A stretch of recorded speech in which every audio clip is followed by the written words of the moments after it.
and Amy Show, sponsored by St. Louis University Billikens Basketball. Choose your seats for 5 or more games and receive savings off the single game ticket price with a 5-game mini pack starting at $75. Purchase now at slubillikens.com. It's the Chris and Amy Show. Check it out. St. Louis, Mound City, we are going to have a great day today. Now, Amy Marks scores Chris Ranji on KMOX. Let's take it from the top. Good morning, friends. Here's what I want you to know. Yeah. It's not Thursday. It is Wednesday because I've spent all day thinking it's Thursday. I know. Not to disappoint you, it is Wednesday. Remember how last week I thought it was going to be a long week, but it actually ended up being flew real by. short. This is different. Yeah, this is not great. Amy Marks scores Chris Ranji today until 1 o'clock, and we need your assistance. Leave us a voice message on the Odyssey app. You know where to find it. It is free, AUDACY. That's where you listen to the station live, and you can listen to the podcasts later. Also, 11:20 a.m., obviously, 98.7 FM, 102.5 HD2 if you have an HD radio. We are streaming live on multiple platforms like Facebook, like Twitter, like YouTube, and you can find us at KMOX 1120. Time now for the top of the order. The top 3 stories everybody will be talking about. Former President Trump's former chief of staff, John Kelly, says in a New York Times report that he is fascist and prefers a, quote, dictator approach. Some interesting comments in that story we'll get to. And former St. Louis Circuit Attorney Kim Gardner, remember her? Remember? Well, she has admitted to misusing public funds. What? Shocking. And she entered a pre-trial diversion program in the U.S. District Court in St. Louis. I don't believe you.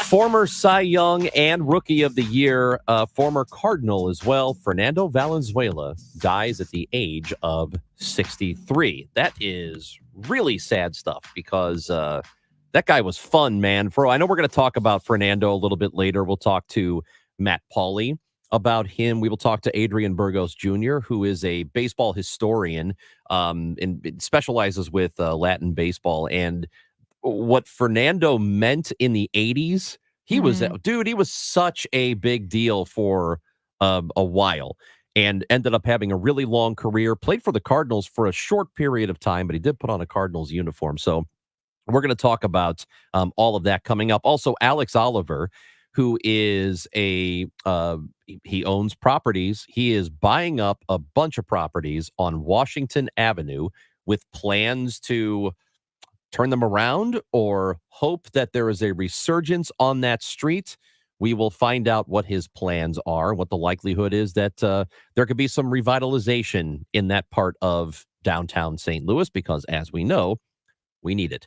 So, Amy, you tried it out. Yesterday began 2 weeks. Okay. 2 weeks of early voting that you can participate in. That started yesterday in the state of Missouri. It's been ongoing in Illinois. You tried it. And well, okay. And if you're thinking, no, not Amy. I thought she was so excited to dress up like an American flag and go vote on November 5th. You're right. I did say that. And what happened was I couldn't take it. Like a child with a Christmas present. And they're like, I can't wait to open it on Christmas. I want to wait for Christmas Day. But then they go home and they sit there and they see the present under the tree. And they're like, wouldn't it be nice to just do it now? That's how I felt. So I went to go vote at a polling station. Hey, can I tell you something real quick? Yeah. Up until I was far too old. Yeah. I'm almost embarrassed to admit Don't, this. because let's do it. Say it. Up until I was it will endear yourself to people. I knew there was no Santa Claus anymore. Okay. I was well past Santa Claus. Were you in your 20s? Oh, I'm sorry. Santa's still real. Oh my God. So It's when he got cynical. I became cynical at this point. Yeah. And I insisted that the presents weren't under the tree until Christmas morning still. Yeah. Were you in your 20s? Probably. Well, no, I mean, by then I was gone. I was out of the house. But I think I was still well into high school. Yeah. We a lot of times, I'll spend the night at my parents' on Christmas Eve, right? So the siblings all come back. So my sister and I were in our old room that we shared together. And this was, I'm pretty sure she was in her late 20s. And I woke up and she woke up and I was like, how'd you sleep? She's like, I couldn't sleep. I was so excited. Oh, I was like that every Christmas. For Christmas morning. Couldn't. She's like 28 years old, said she couldn't sleep. So this was you going to vote yesterday. Yes, this was me going to vote. So I show up and there are quite a few people like walking into the place, but there wasn't a line out the door. So I thought, oh, this is okay. They're probably moving right along. I was the youngest person by about 24 years. I'm not exaggerating. It's just maybe that was just my polling place. But I mean, I was really the only non-retiree age person. So I walk in. They all thought you were wealthy. Man, look at her, independently wealthy. She doesn't have to work. That's right. Look, or she can't vote yet. She's 18. At any rate, I walked through the door and the line was, you walked in a couple feet, you're immediately in line.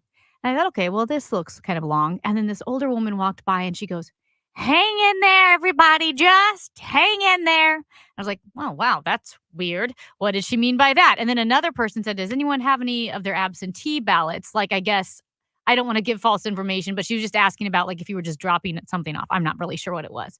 And we said, no. And she's like, well, you're going to wish you had. And so she walked away. And then another woman. That's what you want to hear. I know. And then another woman goes, hang in there. And someone thankfully asked her, well, how long is this line? And she's like, well, you can't see it, but it goes back and forth and weaves down the hallways. She's like, you're at least 2 hours away. And I had a visceral reaction because I was doing this on a whim. And my reaction goes, oh my gosh. And I just like walked out the door like a total jerk. Like I looked unpatriotic at that moment because I looked so offended. But the thing is, it was because it was on a whim. I thought, well, I'm just going to hop right in. I think it will get much better like next week or even later this week. I've heard people say, yeah. Hell, it might be today. It might be today. I can tell you, honest to goodness, everyone there, I think they were like me. They were just so excited to vote. And maybe some of them really can't make it, whatever. But it did look like everyone just wanted to vote. I wonder if... I think people were just excited. Yeah, first of all, we'll say this. There are, 14 locations right now around the area, city and county, where you can do early, no excuse, absentee voting. You have to go in person. Which is way fewer than all the polling stations that will be open on November 5th. Right. Obviously. That day is completely different. There will be many, many more open. But just for right now, there are 14. You can Google it and find a place to go to. My guess is day one, people are like thinking the way you're thinking, where, hey, I'm gonna beat the rush and I'm gonna get in there. But everybody else had the same idea. And like I said, it was all older people too that I don't know if they were available on November 5th or they just thought you know how older people they will be the first in line right when the grocery store opens. And I think it was the first day of voting. And I'm not saying anything about older people. It was awesome that everyone was there. I just don't want anyone to feel discouraged because I really think it was the first day excitement. You've got 2 weeks of this. Plus Saturdays. It's open on Saturdays. I wonder, the day of, if you intend to vote, you're not going to have a choice but to stand in whatever line there is. Also, it also depends on where area you live. My parents have never had to wait in line. I think it's because they don't live in a super populated area. But the question is, does this election, at least the question for me, is this election, regardless of what side you're on, if you are intending to vote Republican or Democrat or mix it up, whatever you decide to do, is this election one that you will wait in any line? And again, you left yesterday because you still have 2 weeks. It's not like that was your one and only chance. And because it was a whim. I did it on a whim. Right. So I'm wondering if this is the kind of election that people, if they feel more motivated to wait, if it's a 4-hour line, are you going to wait because you feel like your voice has to be heard? I'm curious to hear from people like that. So if you do have thoughts on it, why is it important to you? Or if it's not important to you, tell us why it's not. Leave us a voice message on the Odyssey app. You can also send us a text message if you want at 314-436-7900. And like, I even thought just because of this, job, like, oh, maybe I'll swing by another day and see what the line is like. And if it's short, I will vote. And if it's not short, I'll just report on that and be like, well, that's kind of, it's cool. People are voting. I think the more people who vote early, the better it is for November 5th, because we are expecting a high turnout. For me, yes, I would wait in line for however long it took to vote. Quick thing that I thought of, which I know they don't do it, so don't worry. I'm just saying it would be fun. Like, I wish... I know I'm something of an odd duck politically, and I wonder, I'm like, how many people are going to vote like me? Because there are not just a lot of people to vote for, right? Whether it's the president or, the governor and all the way down.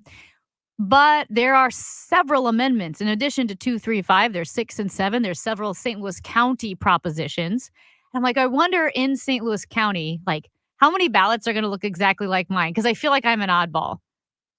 I don't know. Obviously, they don't track that, but it'd be interesting to see who voted just like you versus like all Democrat or all Republican. I see what you're saying. Okay. Yeah. I mean, let us know what your thoughts are on it. Voice message on the Odyssey app, and you can send us a text message if you want. You feel free to call too. 314-436-7900. We did mention that the former chief of staff for former President Donald Trump had some pretty sharp comments about his former boss, and we will tell you what he had to say when we come back on KMOX. All right. Here's where you don't have to stand in line at STL FenceWorks, stlfenceworks.com. Check them out. What's so great about STL FenceWorks is they can make you so many promises that they can keep versus a lot of companies that may be able to make 2 or 3. Like, one, are you getting the best price? Will a craftsman show up in a timely manner and complete the project in a timely manner? Will you have the best quality? Will you have a lifetime warranty? Are you family owned and operated? Are you locally owned and operated? A lot of companies can maybe pick 1 or 2 of those things, but at STL FenceWorks, they're the full package. They're all of that. And that's why, one of the reasons why I love talking about STL FenceWorks, because whenever you make an investment in your home, it's a big investment and you want to make sure that you have certainty that you're not going to get ripped off, that it's not going to be a mess, that, oh, did I make the right decision? I think sometimes uncertainty about getting the best deal and the best craftsmanship is what holds us back. Well, you don't need to wait. You can visit STL FenceWorks. They have a lifetime warranty that surpasses anything else in the industry. All of their product is wholly sourced and manufactured right here in the U.S. They have the top quality craftsmen and, like I said, locally owned company. Visit them today at stlfenceworks.com. KMOX reminds you that the St. Louis Walk to End Alzheimer's takes place Saturday, October 26 at the Chesterfield Amphitheater. Last year, more than 2,500 people participated, raising just over $1 million. To register, visit www.alz.org/STLWalk. The choice of a lawyer is an important decision and should not be based solely on advertisements. If you've been hurt on the job, you need the best. Onder Law. Hurt on the job? Call Onder Law today for a free review at 314 or 618-9000000. Everywhere you look, things are getting more expensive. So at Consumer Cellular, we're lowering the price for those 50 and up. Now you can get unlimited talk, text, and data for $30 a line when you buy 2. That's just $60 a month for 2 unlimited lines. So if you're 50 and up, make the switch and save. Come on, you've earned this. Call 1-888-FREEDOM or visit consumercellular.com today. Requires 2 lines of service, age validation, and credit approval, subject to system and area limits, taxes, and other fees apply. Wesley Financial Group is not a law firm. Do you find yourself stuck in a timeshare? Get the real facts about the timeshare industry and your options for cancellation. Chuck McDowell, founder of Wesley Financial Group, has put together a free information guide that reveals the secrets the timeshare industry doesn't want you to know, including the 5 ways to get rid of your timeshare. Call now and get this timeshare cancellation guide absolutely free. Call 800-838-6161. That's 800-838-6161. 800-838-6161. There's an old joke about Uncle Sam's new tax short form. The first line says, "How much did you make?" The next line says, "Send it in." Really, not that funny, but that's what a lot of people do in retirement. They take money out of their 401k or IRA and end up sending it in when they pay taxes. Steve All of the All Financial Group invites you to take their tax challenge. What if your current plan included thousands of dollars in unnecessary taxes and fees, or maybe higher Medicare premiums or a lower Social Security check? What if the savings you realized could allow you to retire early? Wouldn't you want to know about that right now? Take the All Financial Group Tax Challenge and find out. There's no charge. Call Steve today at 636-230-8824. That's 636-230-8824. Or online at yourmoneymattersstl.com. Investment advisory products and services made available through Impact Partnership Wealth, LLC, IBW, a registered investment advisor. Insurance and annuities offered through Steve All, NPN number 153-07419. I'm Dave Glover, and I see clearly now thanks to the doctors, Dr. Greg Birdie, Ranjan Maholtra, Robert Brusati, Andy Royer, and Samuel Barry. You can too. Just go to youridoc.com.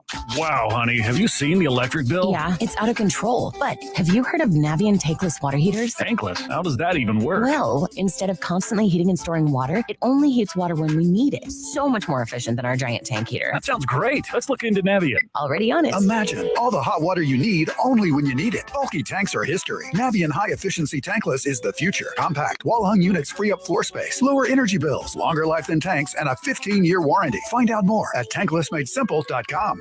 Hi, I'm Angie Hicks, co-founder of Angie. And one thing I've learned is that you buy a house, but you make it a home. Because with every fix, update, and renovation, it becomes a little more your own. So you need all your jobs done well.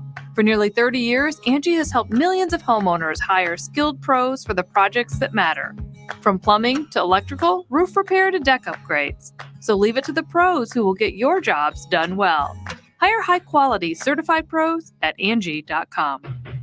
Rich Orris hosts the Kingdom OX Home Improvement Show, presented by Mosby Building Arts. Saturday at 11 on the Voice of St. Louis, Kingdom OX. Text message to the Chris and Amy Show. I will crawl through ground glass that is on fire to vote in this election. FYI, in St. Louis County, you can vote at any voting location on Election Day. You can also check online to see how long the line is. Yep. We talked to the Democratic Director of Elections in the city of St. Louis yesterday, and that's what he said. That I didn't realize St. that Louis you could... County. Eric Fay, I believe, is St. Louis County. City. County? Whatever. Yes. All right. So he said that you can go to the website and you can see how long the wait is. Yeah, and that's which what is I did. great. I didn't know you could do that. I did everything but the wait because, like I said, I went on a whim and I was driving, so I wasn't searching the internets while I was driving. But it's so intuitive. The website, the St. Louis County Election Board website, is very intuitive, very easy to use, very easy to get your sample ballot, which, by the way, was a great recommendation by Eric Fay, because the director of elections, because it is a long ballot in St. Louis County, and there are a lot of issues that not everyone's talking about. Like, we're all talking about Amendment 2, 3, and 5, but are you talking about Amendment 6 and 7? And do you know what the county propositions are, like Proposition A and Proposition C? I had to do some research yesterday. Yeah. I was like, oh my gosh, how did I not hear about this? It was a great recommendation, Yes. because if you have seen the ballot for the first time, you're reading through it like, okay. Yeah. And so the whole point is, if people check out the sample ballot first, you can have an idea of what you're going in to do ahead of time, and it'll save a lot of time for a lot of people And around you it- and yourself. And it will look different in Franklin County, St. Charles County, Right. and St. Louis City. Obviously, this was the St. Louis County ballot, had a ton of initiatives, retaining judges, all of that. Also, Phyllis, who is watching us on Facebook Live, says that she went to Cliff Cave Library yesterday, waited about an hour and a half, and she went at 10 o'clock in the morning. So Yeah. she didn't mind. She says she has the time. So she didn't mind. That's but for a what it lot of looked like. people, Yeah. a lot of people, they won't have that luxury. But again, it just started yesterday. And I kind of figured there's going to be a flood of people going up front thinking that no one's going right away. But I do think there are a lot of people excited for various reasons to vote in this election. We did have another texter who says, critical election, must vote. Must vote. Okay. Yep. Well- Well, and I don't think I mentioned this, but John Hancock, our good friend, he texted me and said, he was going to, he was thinking about it as well, voting early. And he said, let me know how the lines are. And obviously it would be a different polling place for John Hancock than me. I mean, you could go anywhere. But I texted him and he said the same thing, that I think people are excited. They were excited for that first day. Hi. The reason why voting is really important to me is because my grandmother couldn't vote. My mother voted all her life. And pretty much my family, my ancestors really fought hard for the right to vote. I have never missed a voting opportunity. That's awesome. That is D with a voice message on Thank the you, Odyssey Dee. app. That is, and I think D is spot on. Like, it's an incredible right/privilege that we have, and for so many people who didn't have that right for a long time in our country's history. So, yeah, thank you, Dee. And a little too recently, even Jeez. in many cases. Yeah. You're talking about how many people vote, and I know we wanted to get to the New York Times report here in a moment. I think that the more people vote, it is better for us. Ideally, it'd be great if 100% of the electorate would actually get out to vote. I know that's not realistic, but if we have numbers like that, that is a true democracy where everybody is participating, everybody who's eligible participating. I think that's what we should And want. what's interesting too is the electorate very much is changing. It's not as predictable as it used to be. And if you just look at, and that's because a country changes, the society changes, the culture changes, the demographics change percentage wise. And so it is really interesting. And yes, the more people who vote, the better. And I think people are feeling that urgency on both sides, Republican and Democrat. They're feeling that urgency in this election. I remember when I was younger, we used to call it, and maybe it was called Republican weather, but we used to call it Todd Akin weather because back in the 90s, when things were simpler, back in the 90s when it really was like simpler for you. I loved the 90s. I was daydreaming about the 90s. Bill Clinton, that was the big issue, right? He was the big bad Democrat, and abortion was a big issue. And really, Republicans never thought Roe would be overturned. And so it was a big voting issue. And they used to call it Todd Akin weather because Republicans were very motivated to vote. So if it was bad weather, sometimes people who maybe didn't feel terribly strongly were like, I'm not going to make it. And then you had the conservative group, and really, I think kind of the evangelical conservative group would always go out and vote on those days. So rainy days tended to favor Republican turnout. Kind of random. Right, yeah, and Yeah. I believe you're right that it is changing, especially with again, going back to the first time I was able to vote, and I think it was 96. I think that was the first time I was able to. Dude, I turned 18 in the 90s. I think it was 96 was the first election that I was able to vote in. Again, I was younger then, so I wasn't as dialed into politics as I am now. But I just get the sense that people are not just wanting to participate in the process, but are actively feeling like they have to. For whatever reason this year. I do think this. In the last couple of cycles, I think. Trump is a huge turnout motivator. On for both the ends. On both ends. That's Yeah, he exactly really is. right. Yeah, we will get to those comments from the former chief of staff, John Kelly. But when we come back, Alex Oliver, who is buying up all this property on Washington Avenue, betting on a revitalization in that area. We're going to talk to him about his plans when we come back. It's Chris and Amy on KMOX. It's time for a $98 Furnace tune-up. It's that time again, where we choose who we think is the best candidate for office. It's a difficult decision that requires the evaluation of contenders. Do they have the appropriate skills and experience for this office? Are they the right type of leader? Do they have a clear vision? Selecting the right candidate is no easy feat. That's why, for your office, there's ZipRecruiter. ZipRecruiter makes choosing the right candidate for any office easy because they only find and send you the most qualified people for your roles. Best of all, they do it fast. In fact, 4 out of 5 employers who post on ZipRecruiter get a quality candidate within the first day. So, while you're thinking about that really big decision, rest assured that any other hiring decision will be much easier when you use ZipRecruiter. And right now, you can try it for free at ZipRecruiter.com/radio. Once again, that's ZipRecruiter.com/radio. ZipRecruiter.com/radio. Hey guys, it's Dave and Rachel from The Dave Glover Show. So Smart Mouth is the only mouth rinse in the world that has a chemical reaction that makes sure that your bad breath is gone for 12 hours at a time, which means 24 hours a day, zero bad breath. Yeah, all you have to do is rinse twice and you are covered for 24 hours. That means you never have bad breath. Plus, there's a product to fit whatever your needs are. To learn more, go to their website, smartmouth.com/Glover. And while you're there, you can get a coupon for $2.50 off. Help keep our community safe and healthy during National Prescription Drug Takeback Day, October 26th. Find a collection site near you at deatakeback.com. Do your part to lower overdose deaths and prevent drug misuse before it starts. At 10:30, we have sunny skies, 65 degrees at the Arch. I'm Megan Lynch. And new this morning, the former St. Louis Circuit Attorney has avoided federal prosecution by admitting she misused public funds. The U.S. Attorney's Office says Kim Gardner has entered a pretrial diversion program that defers prosecution if she complies with requirements over the next year and a half.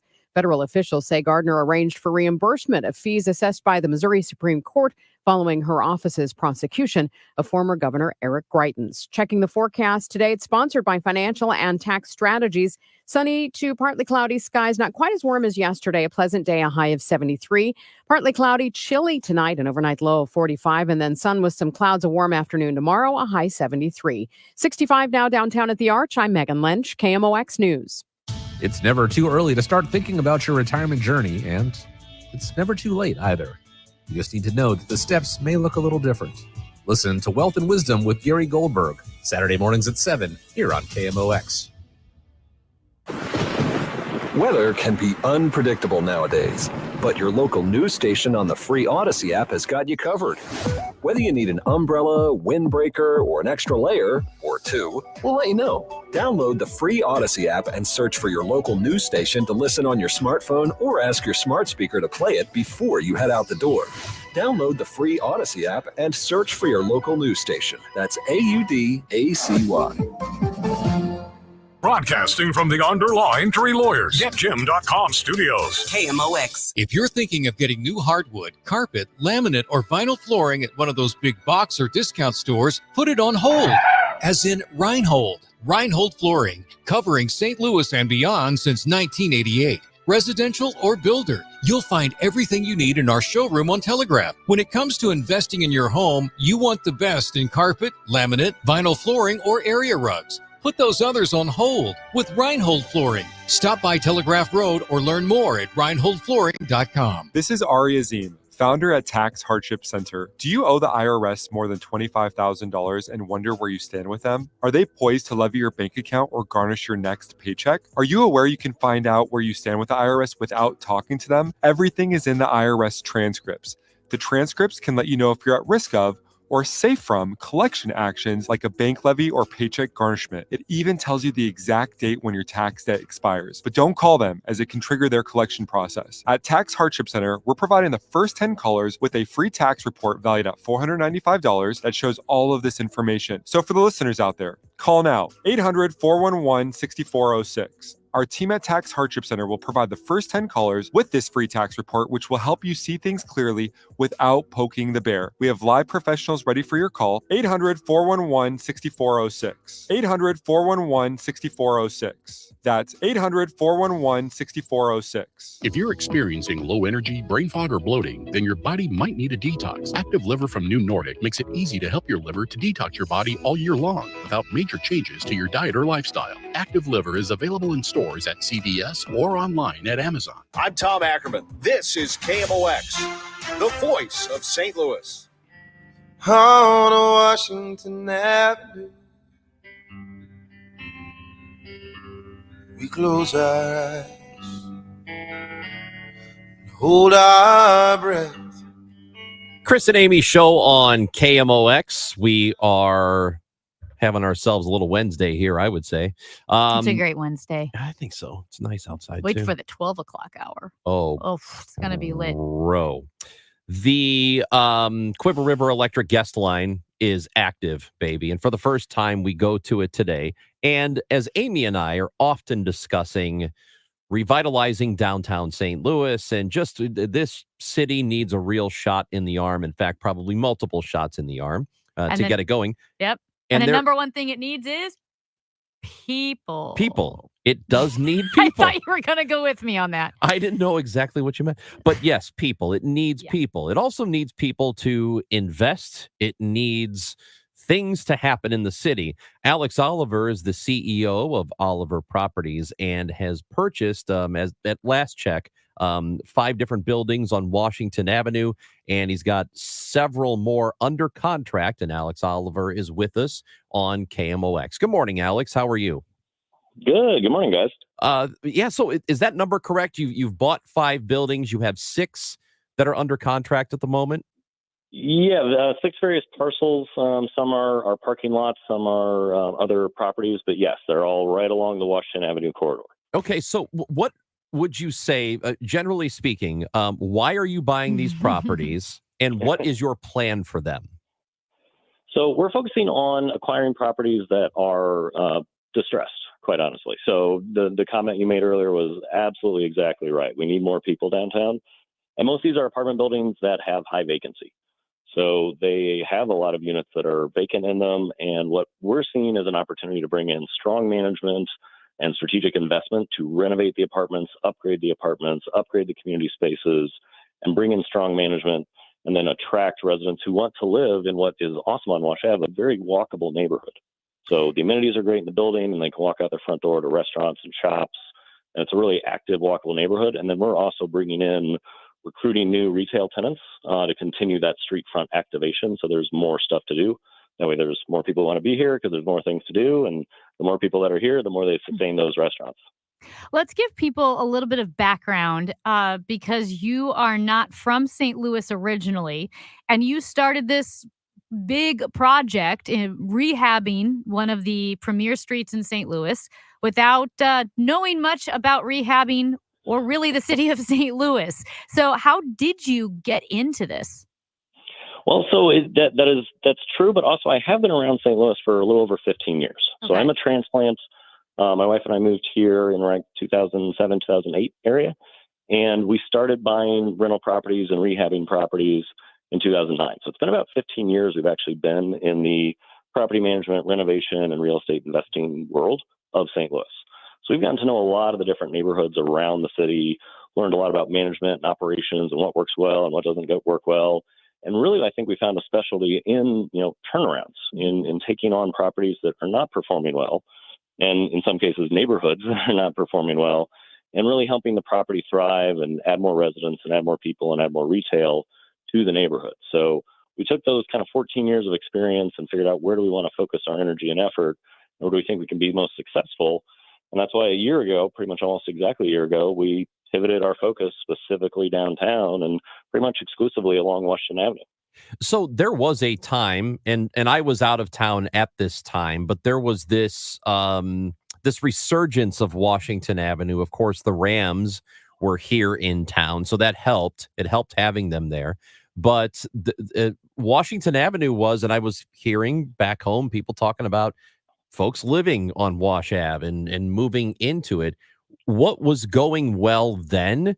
And are you trying to repeat whatever was going on at that time? Or are you hoping that it will? So a little bit yes and no. So yes, what was going well then is there was a little bit of hype around it, right? Like you heard it, you'd moved out of town and you were hearing people talk about Wash Ave. It became the cool, trendy neighborhood with cool new lofts, great restaurants and shops, and it became a really active neighborhood. That aspect of it we are absolutely trying to reproduce. So look, these units, a lot of them were rehabbed with historic tax credits in the early 2000s, so they're now 20 years old. And we're taking on apartment buildings, not so much condos, but apartment buildings where the amenities were kind of lacking early 2000s. They didn't really add a lot of community space and resident spaces. So now they don't compete well with newer apartment buildings. So we're upgrading the community space. We're trying to make the apartment resident experience better. We're still trying to focus on the retail piece. And I think maybe a unique difference that we're focusing on now versus I think some of what happened in the early 2000s is we're trying to do a very intentional approach to the retail.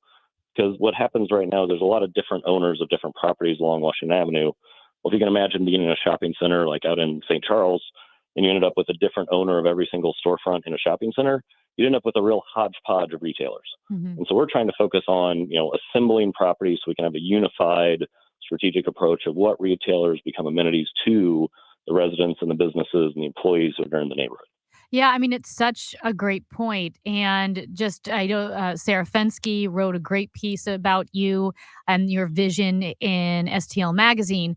And what you talk about, making it a community, making the street walkable, but also desirable, where if you're living on Wash Ave, you can walk to a coffee shop, you can walk to a cafe, multiple restaurants and practical stores versus what could happen, which is like multiple vape shops and some nightclubs that cause a lot of ruckus in the middle of the night. Like you want it to be an actual community, not just apartments in the middle of a street. Yeah, I think the best example of one of the strongest neighborhoods in the city is the Central West End. Now, obviously, it's got Barnes as a large employer, but downtown we have large employers. Euclid Avenue is great. It's got restaurants, it's got shops, it's got retail, it's got shopping. It does have some bars, but it's not a nightclub scene. It's not a late night economy because people live in the neighborhood. And I think that's what we're really trying to focus on this time around versus the last time that Wash Ave was here, is really make the retail an amenity for the residents and for the office workers and for the employees, not just an entertainment district where, you go down there late at night and party.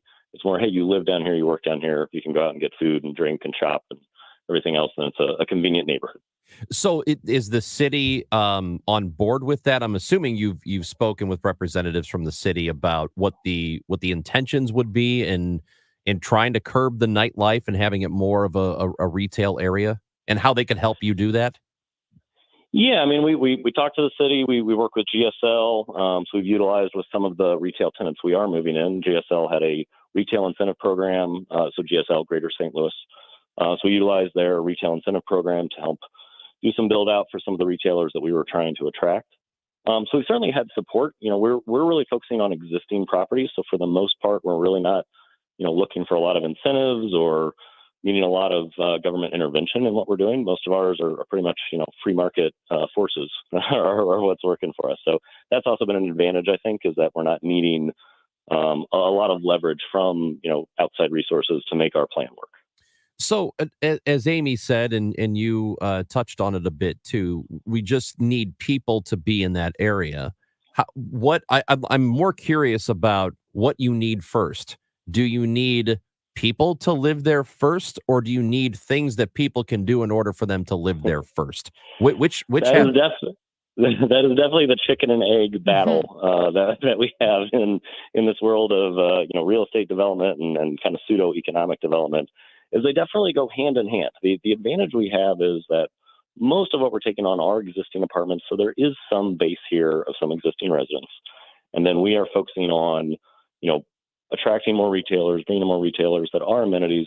And the advantage of being on Wash Ave is there are some businesses here, there are some employers here. We're near the convention center, we're near the hotels, so we do get some of that outside world traffic that helps sustain the retailers while we're growing the resident load and while we're growing, hopefully attracting more office users and things like that back to the area to see, this is really a sustainable model.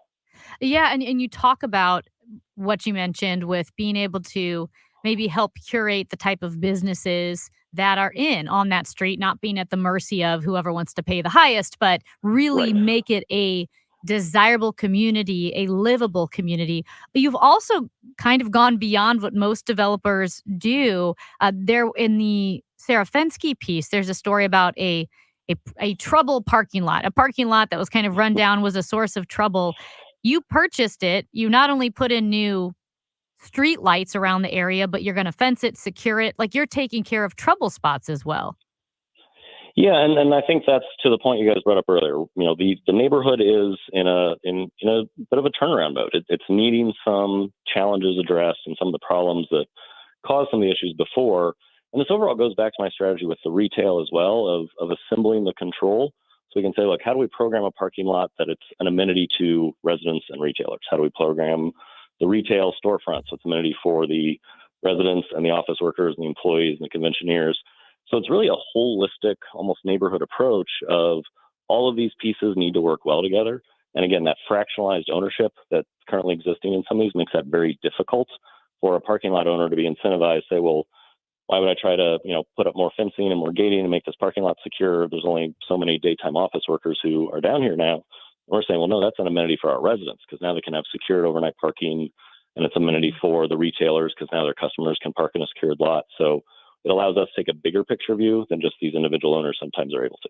Do you have a timeline of what you expect, say, in 5 years, this is what I think this street is going to look like, or is it a different timeline? What exactly do you have in mind?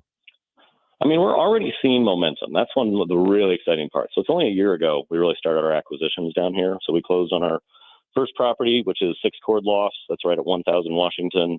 We closed on that basically the week of Thanksgiving last year.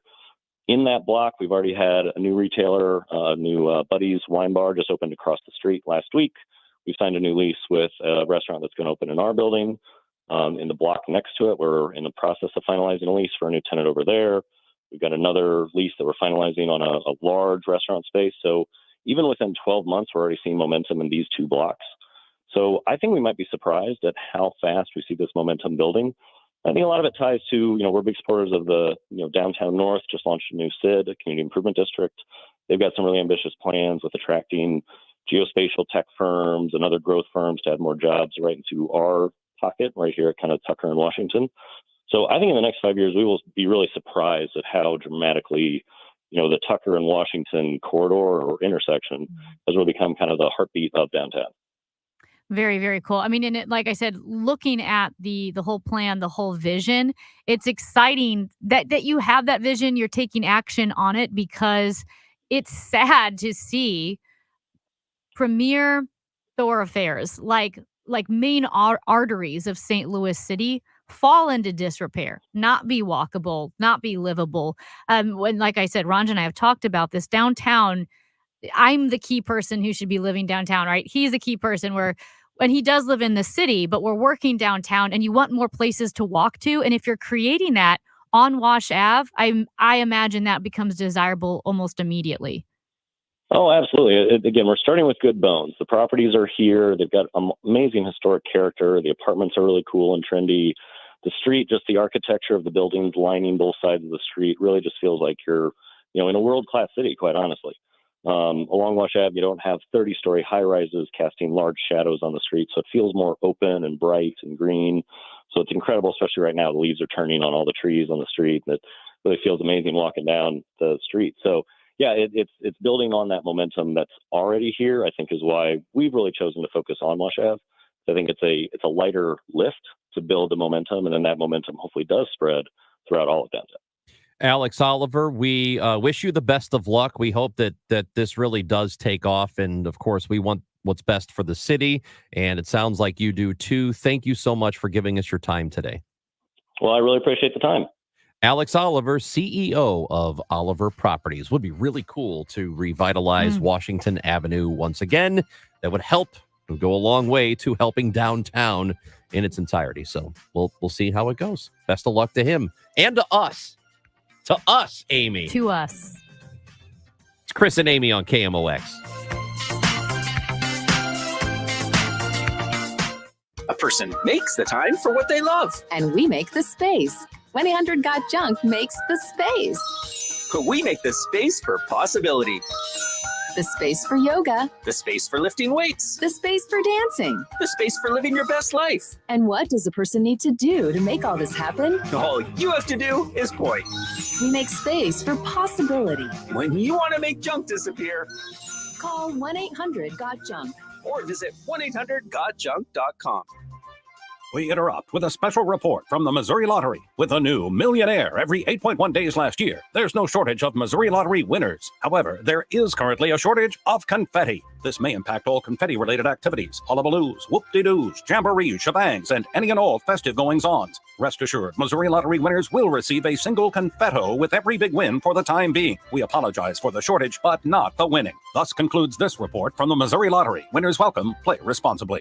Don't miss A Beautiful Noise, the Neil Diamond musical, coming to the fabulous spots for 2 weeks only, October 29th through November 10th. It's the uplifting true story of how a kid from Brooklyn became a chart-busting American rock icon. This incredible Broadway hit musical features Neil Diamond classics like America, Forever in Blue Jeans, and Sweet Caroline. And KMOX has your chance to win tickets to see the show. Just register now at KMOX.com/contests. This is a special alert to anyone owing the IRS $10,000 or more in back taxes or with unfiled tax returns. Write this number down, 800-299-5311. The IRS has ended COVID forgiveness and they are cracking down. Call Tax Relief Helpers now to hear about our tax debt reduction programs. If you're facing liens, levies, an audit, wage garnishment, or already in a payment plan, we still can help you. You may qualify to have your tax debt settled for a mere fraction of what you owe or for other resolution programs. Tax Relief Helpers has tax agents available now for a free consultation.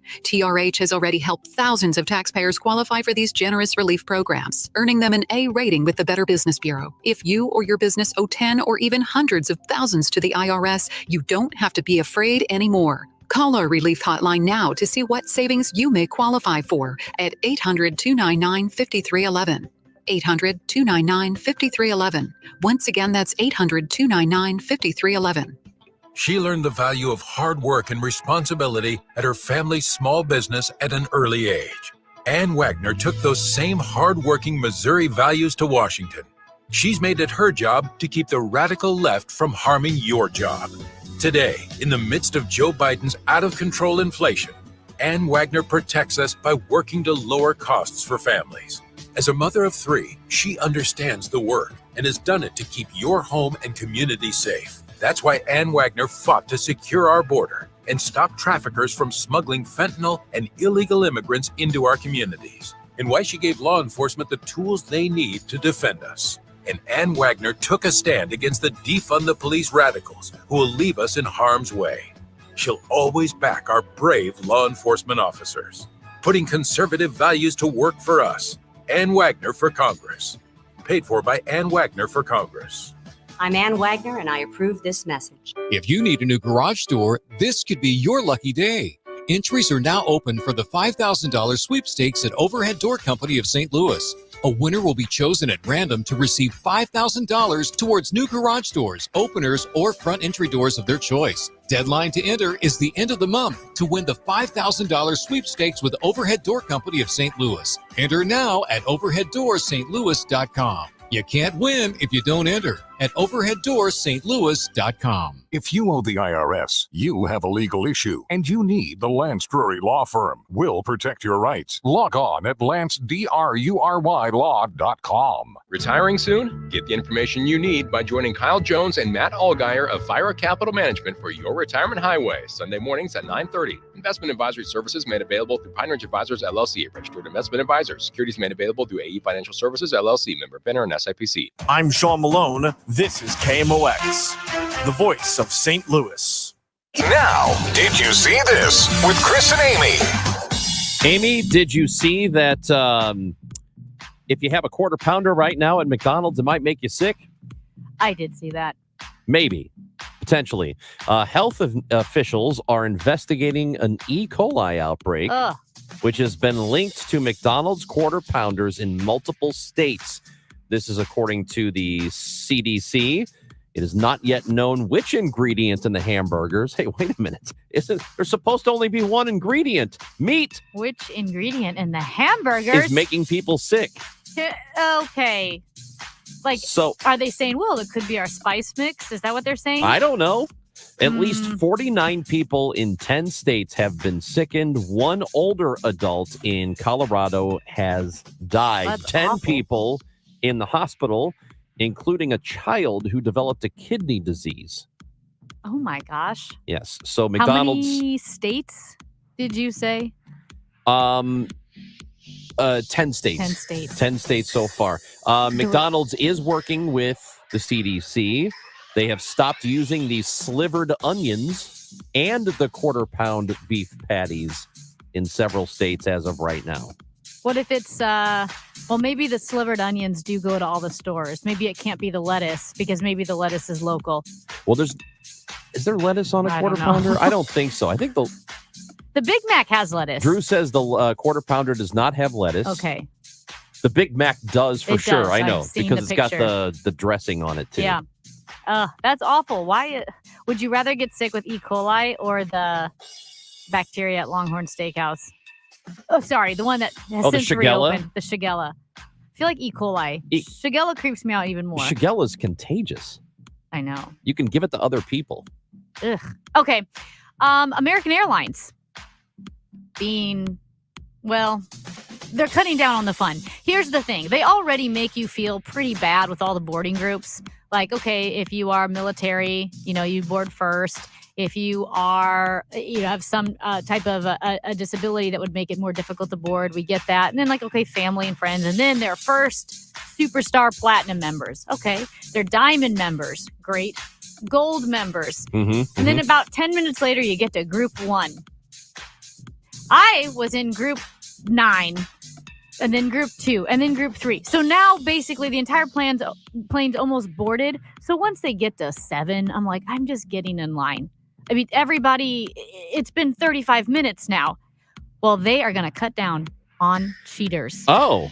When they scan your pass, you go beep, and they go, thank you, have a great flight. Beep, thank you, have a great flight. It's going to go beep, beep, beep, beep, beep, beep, and a light's going to flash, and warning, warning, and it will say you're in the wrong group, and then they'll tell you to step aside and wait for your turn in front of everybody if you try to cut ahead. If you're in group 7 and you try to board in group 6, so there's going to be a whole warning light embarrassing you? Yes. It's going to flash and go beep, beep, beep, beep, and then they'll instruct you to step aside. That seems like a little much. It says it will trigger an audible sound and display a message to gate agents. And listen, I would never try to board with military veterans. I would never board with someone who's disabled or elderly. However, if I'm in group 7 and you now have been in line for 35 minutes and they're doing group 6, sometimes they even say group 5, 6, 7, 8, 9, 10, just all board together, you losers. Dude. I think what they say for all the other groups, the previous groups, they'll say, we're so glad that you chose us. We know you have choices. Thank you to our platinum members. We also want to thank our gold members. And then they get to group 7 and they're like, honestly, we don't even want you here. Amy, how angry have you ever been at a visitor to your home? Pretty angry. Have you ever been angry enough to threaten to eat and kill them? Raj, what are you talking about? Bedford County, Pennsylvania. A man is behind bars after he threatened to kill and eat 2 people who were visiting his home. Who were they? Are you not going to tell us? I don't know. It doesn't say. Okay. It doesn't say. He said he threatened to kill them, himself, and anyone who walks in or leaves. Okay. He's in jail. Yeah. He swung an axe at one of them, too. Oh, my gosh. And he missed their head. Yeah, he's at Luke Bartholow. Do not go to Luke Bartholow's house. Oh, my gosh. Ever again. All right. So this is good timing to have Beth Noble on, former CBS News Moscow bureau chief and journalism professor at Fordham, because we are hearing that North Korea is sending troops to fight in Ukraine for Russia. Yeah, it's not good. That and other things going on. We're going to talk about that with her when we come back. Is your car still under warranty? No, not anymore.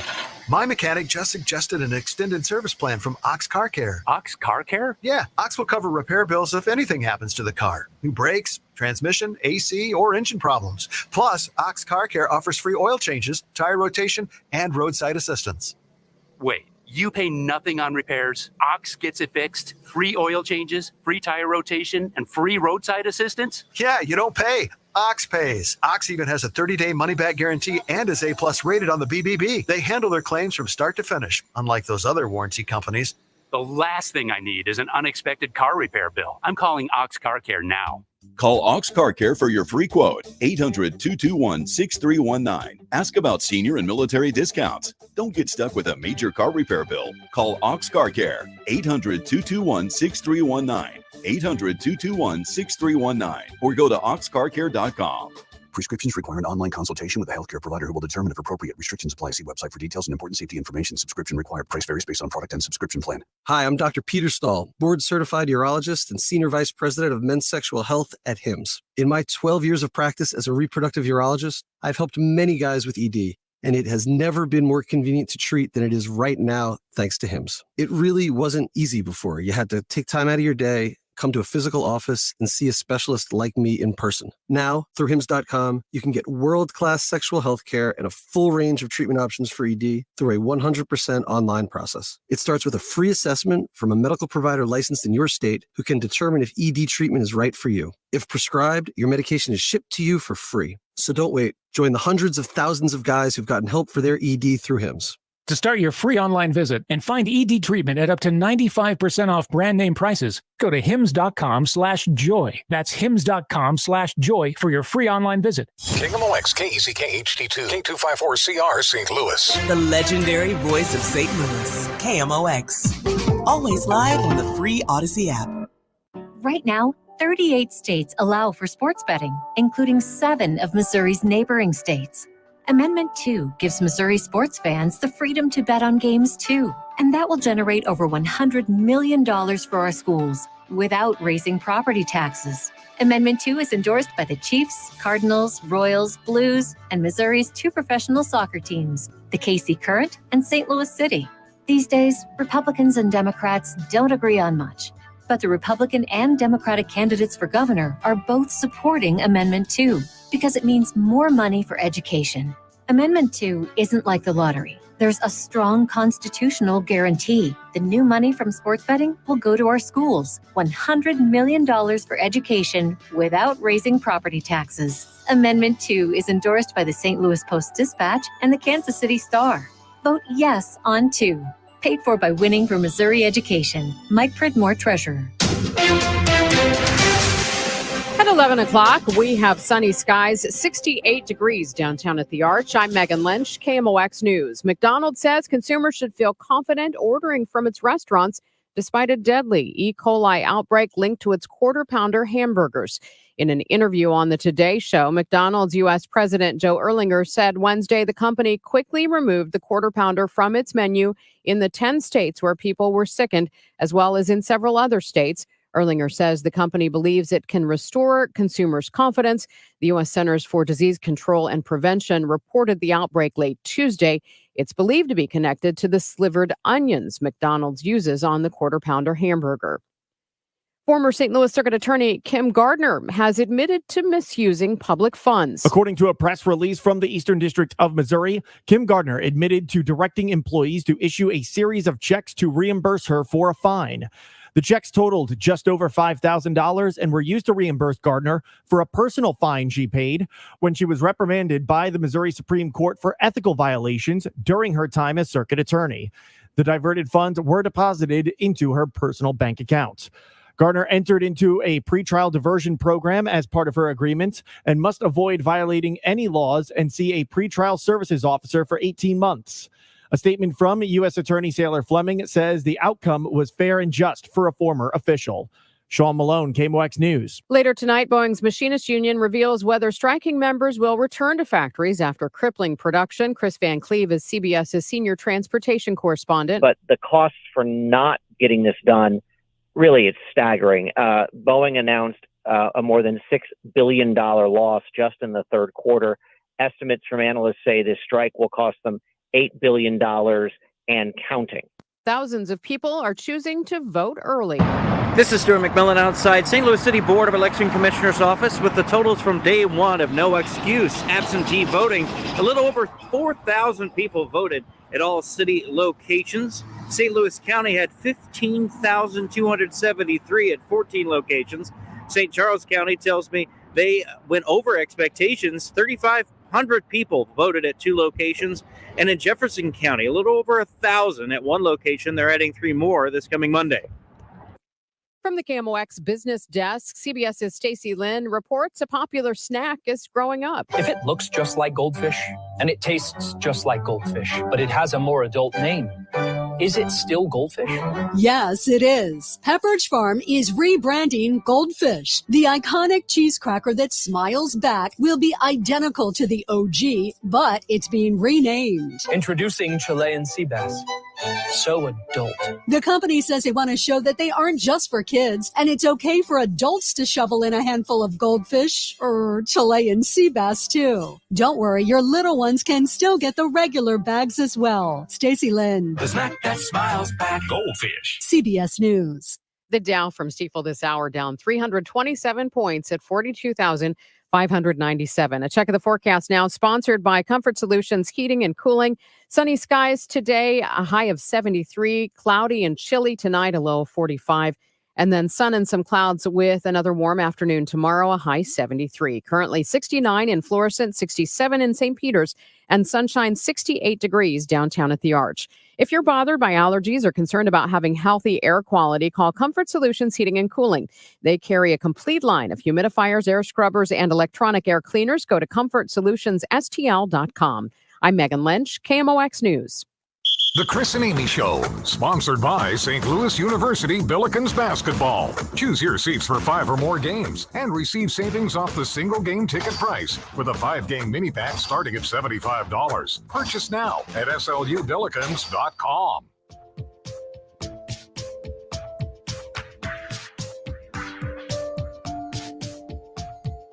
Earlier this week, we mentioned that Russian President Vladimir Putin was hosting a summit with 20 world leaders, including those from China, India, and Iran. And earlier this morning, Defense Secretary Lloyd Austin said the evidence is clear now that North Korean military troops are on the ground in Russia and could eventually find themselves on the front lines in Ukraine. So discuss this developing situation is Beth Noble, former CBS News Moscow bureau chief.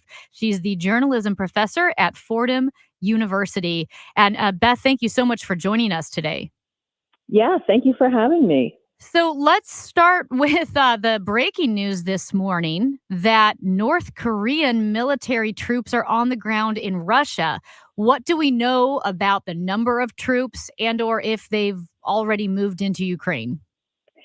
So what I've been reading in the press from U.S. intelligence is that there seems to be somewhere between 10, 12, maybe 15,000 North Koreans moving into Russia for some training. Nobody seems to think they're actually on the front lines yet, but that does seem to be where they're headed. And that makes sense for a couple of reasons. One is that the Russians are having large casualties on their own. The estimates are somewhere between 500 and 600,000 troops killed or injured.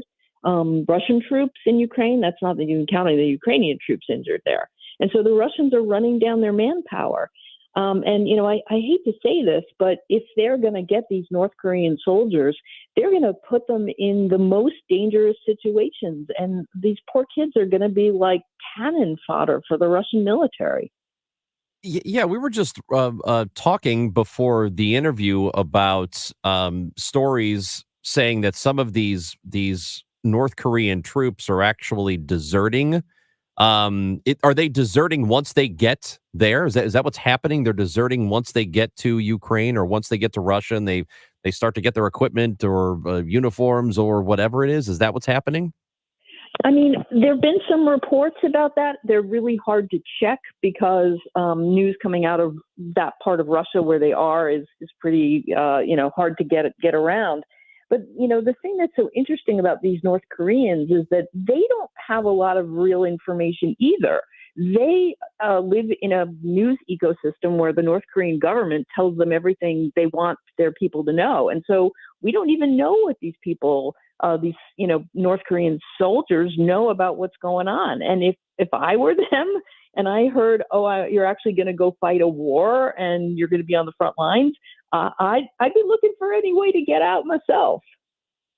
Yeah, that's what I hadn't even thought of that at first, but a country where you can't leave, like North Korea, then they send you overseas and maybe you think this is my only chance to get out. Maybe I'm defecting not just from the Russian/North Korean military, but also from the country itself.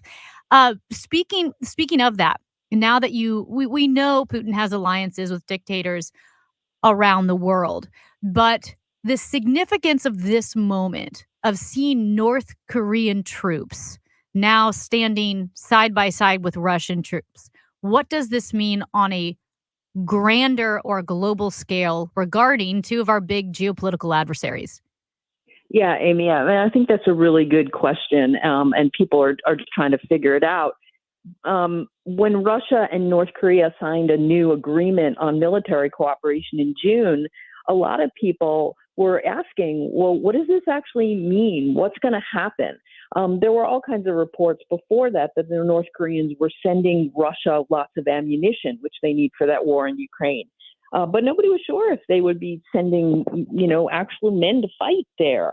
And we don't really know what the North Koreans are getting out and how they might be under Russia's nuclear umbrella in the future. So, looking at the number of troops that are going right now, I don't think it's enough to really change the military balance of what's going on in Ukraine, like 10 or 15,000 more men. That alone is probably not going to give the Russians a huge advantage and turn the tide of the war. But we don't really know what's going to happen in the future. How many more North Korean men might be going there? What kind of fighters might they be? It's a very unknown situation. I'm going to admit, I did not have North Korean soldiers fighting for the Russians in Ukraine on my 2024 bingo card. Meanwhile, the 2024 BRICS summit is going on right now for the next day or two. And this happens in Russia. It's been going on for about 15, 16 years. And it's Brazil, Russia, India, China, South Africa has been involved as well. And now you've got countries like Iran participating in it, the United Arab Emirates participating in this. What goes on at this summit that a lot of people may not really know about or pay attention to, and why should we pay attention to it? Yeah, thanks, Chris. That's a great question. The BRICS grouping was kind of put together in 2009 to kind of be a counterbalance to NATO and the EU and the alliances between, democratic Western-leading countries.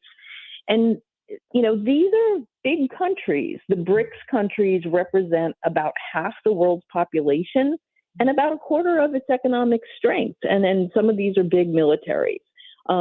Clearly what Vladimir Putin was trying to show in putting this alliance, organizing this big show that's going on in Russia this week, is that he hasn't been ostracized by the whole world community, and that there are a lot of his friends who are willing to, to put it in simple terms, are willing to play in his sandbox. But these are big countries, and, they do these sort of family photos. And I think it's very telling that the two people on either side of Russian President Vladimir Putin in this photo were the leaders of China and India. Huge countries, largest countries in the world, lots of military and economic power going on. And I think that group would like to, maybe do some things to strengthen their bloc, and maybe do some things to bring down the power of the dollar and the euro economically, like creating a new international banking system, or creating something they talked about was a new grain exchange. So I think we're going to have to, look at what happens as a result of this summit. But clearly BRICS is, got a lot going for it. But it also, some of the members don't agree amongst themselves. You got India that's a lot more willing to be close to the West than countries like China. And this is the first year Iran has been involved, correct? And if that's the case, what does it mean that now they are involved in it? Well, I think we're going to have to see. I mean, clearly, Iran has been a very important partner of Russia in fighting the war in Ukraine. Iran has been providing a lot of equipment to Russia in particular. It's been giving them drones that have been incredibly effective in launching strikes inside Ukraine. There's a lot of reasons why Iran wants to be closer to Russia, because Russia's got a lot of nuclear technology that the Iranians want. And I think it's a symbol, that to the West, that, we Russians have a lot of friends still. And look, it's not only these giant nations like China and India, it's also, some countries like Iran that have really been a thorn in the side of Western countries, particularly the U.S. Yeah, and I think, as you mentioned, the BRICS summit has been going on for several years. However, right now, you're looking at the two major conflicts in which the U.S. is very interested, that happening between Israel and Hamas, which also now very much involves Iran, and then also Ukraine. And BRICS, those countries, are in the center of it. So in light of the current environment of major conflict, is the West trying to pull more information from this BRICS summit? Like, how close are these countries allied? Are they going to join forces in as everyone talks about, the World War III? Are these the Axis powers you're looking at? I don't think they are. That's just my reading of the tea leaves. These countries all make their money through, economic means. I mean, some of, they're all involved in economies, but I don't really believe that any of them want the world to blow up into a third world war, because that's essentially bad for them and bad for their economies. But certainly, a lot of the people who are at this BRICS summit, a lot of these leaders, are involved directly in the conflicts in both Ukraine and in the Middle East. They have significant interests. And there were a lot of bilateral meetings going on during this. In particular, the leaders of China and India met for the first time in 5 years to talk about what's going on. They just settled a border dispute that had really kept them apart for a number of years. So, it's really complicated, BRICS, because they're trying to figure out what they can do as an alliance. And then there's all kinds of partnerships going on. Maybe I'm being overly optimistic, but I feel like even though there are a lot of people that want what they want in the conflict in Ukraine and in the conflict in the Middle East, that, BRICS is not, to me, about an Axis that wants a world war. Just to take this back to Ukraine for a moment, we've got this election coming up, as you know, less than 2 weeks away from it, which means by January of next year, just a few months away, our policy on Ukraine could change dramatically depending on what happens in this election. How do you foresee things going if Harris is elected versus Trump is elected and inaugurated in January? Yeah, thanks, Chris. I think, most Russia specialists like me who've been watching the war would say that, a Harris victory probably means a continuation of the Biden administration's support for Ukraine. And a Trump victory could mean a withdrawal of American support for Ukraine, which would put the burden of supporting Ukraine on other NATO allies that have been supporting them, like Germany and France and Britain. I think that former President Trump has been pretty clear that he does not support what the U.S. is doing in Ukraine, the military support that it's been giving Ukraine. He's also claimed that he could settle this conflict with one phone call with Russian President Putin. I'm just personally doubtful about that, given the things that President Putin has been saying about this war and not really seeming like he wants to settle it anytime soon. But I think as the American people are figuring out which candidate to support in this election, they should be thinking about a lot of things, not only decisions about what's going on in our country, but about what a change in leadership would mean to other countries around the world, like our relationship with Russia and Ukraine. Former CBS News Moscow bureau chief and journalism professor at Fordham University, Beth Noble, we appreciate your time. Thank you for talking with us today, Beth. Thank you, Chris and Amy. Thanks for having me. That is, it's very interesting stuff. Yeah, all of that she was great. Really good information. Yeah, we talked to her before. Yeah, well, it's so many questions about this conflict too. Like, is there a way for Putin to back down now without being a loser, or is he like the sunk cost? Like he's going to push this war until he's gone? I can't imagine he does anything but that until he's absolutely forced to not. That's what scares me. Yeah. That's Amy Marks-Kors. I'm Chris Ranji. The Cardinals made moves yesterday in their front office and on their coaching staff. We'll talk a little bit about those when we come back on KMOX. KMOX reminds you that the St. Louis Walk to End Alzheimer's takes place Saturday, October 26 at the Chesterfield Amphitheater. Last year, more than 2,500 people participated, raising just over $1 million. To register, visit www.alz.org/STLWalk. Hey guys, Glover here with my very, very good friend, Dr. Kathy Maupin at BioBalanceHealth.com. If you have reached that certain age and you're just not feeling very well and nothing's working the way it used to work, go see Dr. Kathy. She is not only a medical doctor, she is a patient of this bioidentical hormone replacement therapy. It absolutely works. It's a long-term solution. She is an artist when it comes to helping you with your hormones. BioBalanceHealth.com for Dr. Kathy Maupin. Hi, it's Stacy from Fairwinds Rivers Edge Senior Living, telling you about one of the best offers we've had in the nearly 21 years I've been at Fairwinds. One-bedroom apartments start at $39.95. For all units, we've greatly reduced the residency fee. We are offering a move package of up to $3,500. And moving in, you will not have an increase in 2025. Visit us online at fairwindsriversedge.com. Hi, this is Ken Newbold at Newbold Toyota and Newbold BMW. I am so confident that my team will take care of every one of your service and sales needs. I'll give you my cell phone. 618-791-5470. Newbold Toyota or newboldtoyota.com. You'll be sold on Newbold. When you're hiring for your business, ZipRecruiter's powerful matching technology makes finding qualified candidates for your job easy. This made us wonder, what if the rest of the world was as easy as ZipRecruiter? Math problems wouldn't be so problematic. K equals 42. Escape rooms? Elementary. And summiting Everest would be a walk in the park. In the meantime, if you want to make your hiring easier, use ZipRecruiter. And right now, you can try it for free at ZipRecruiter.com/radio. In fact, 4 out of 5 employers who post on ZipRecruiter get a quality candidate within the first day. Simple.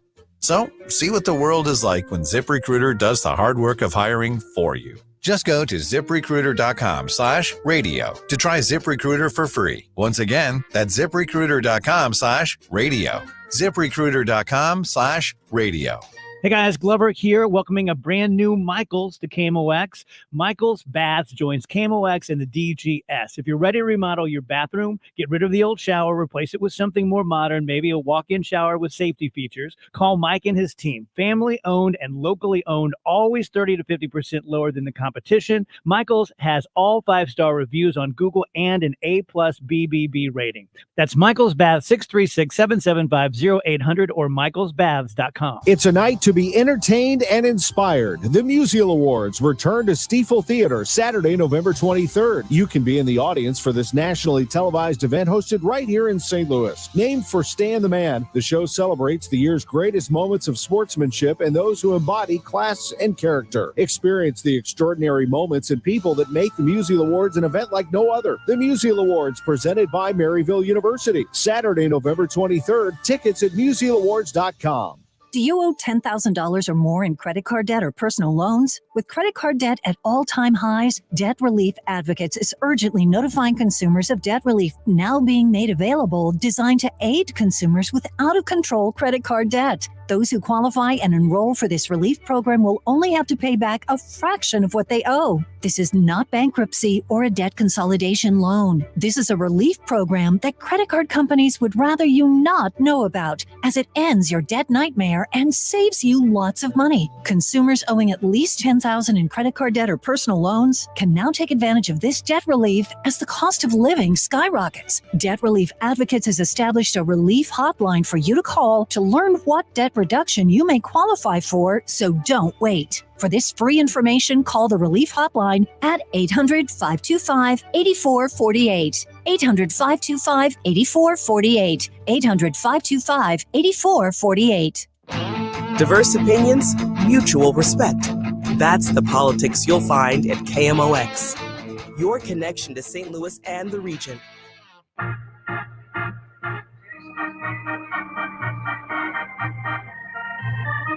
Yeah, Chris and Amy show. Real quick, we're talking about Alex Oliver.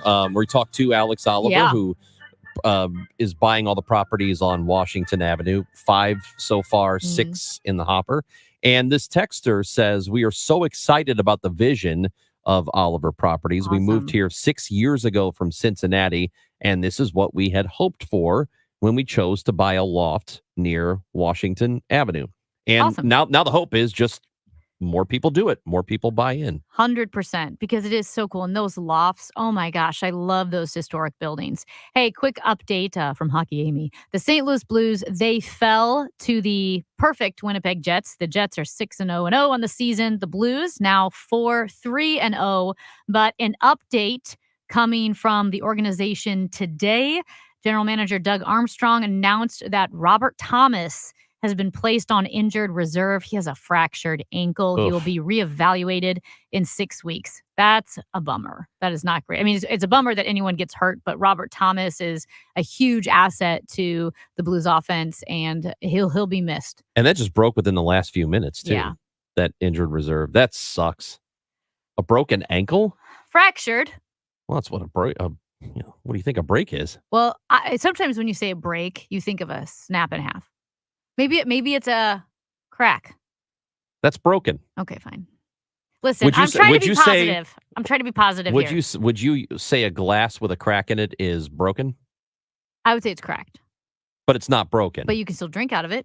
Not necessarily. Come on, man. Come on. Hey, Cardinals made some moves yesterday. Can't wait to get Matt Pauly's thoughts on this, and we'll do so. And also, Fernando Valenzuela passed away yesterday. He was such a big deal in the 80s, played for the Cardinals for just a little bit of time, too. I think he made 5 total starts for the Cardinals, but still did wear a Cardinals uniform. But we'll talk to a baseball historian about him in the next hour. But we found out yesterday the Cardinals have a new hitting coach in Brant Brown.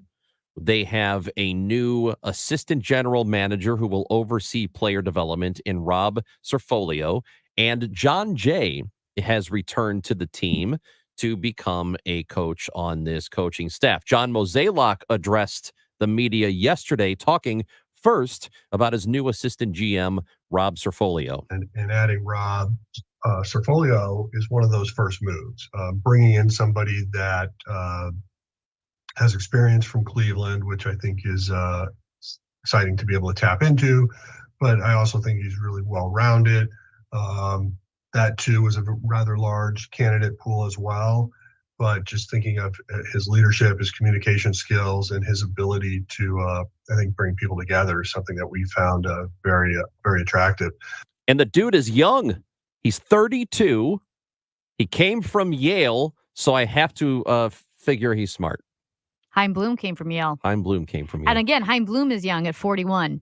And Chaim Bloom is 9 years older than this guy. I love it. We're bringing in the Utes. Baseball's just getting younger altogether. You've got players who are coming in younger. You have general managers who are younger, president of baseball operations who are younger. That's the way the game has trended.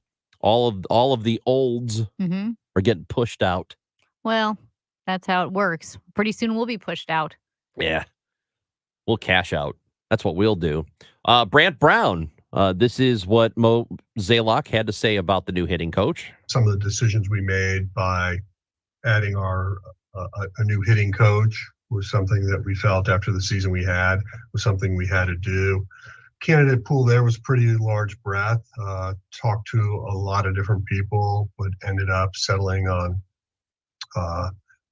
Brant Brown, and really like the way he thinks about hitting, his philosophy, how he approaches it, and certainly think he'll be a valuable asset to our organization moving forward. Look, I will tell you how I feel about the hitting coach position. I think it is important to have one. I think people overestimate how much influence they have on an entire major league team's offense. I think they think of them like they are offensive coordinators in football, which just isn't how it works, because being a hitter is reactionary. You can have a plan, but you still have to react to what is being thrown at you. And you don't get to decide what pitch you get, where it gets thrown. You don't get to make those calls. So it's a lot of reaction. And I'm not sure the hitting coach last year would have done much to help Paul Goldschmidt or Nolan Arenado at the beginning of the season. Maybe a little, but it wouldn't. The difference in the Cardinals offense, I don't believe, is the hitting coach, but I hope Brant Brown can have a positive effect. We'll get Matt Pauly's thoughts on that when we come back, and Robert Thomas, the news on him as well. That's all coming up. Amy Marks Kors, Chris Ranji on KMOX.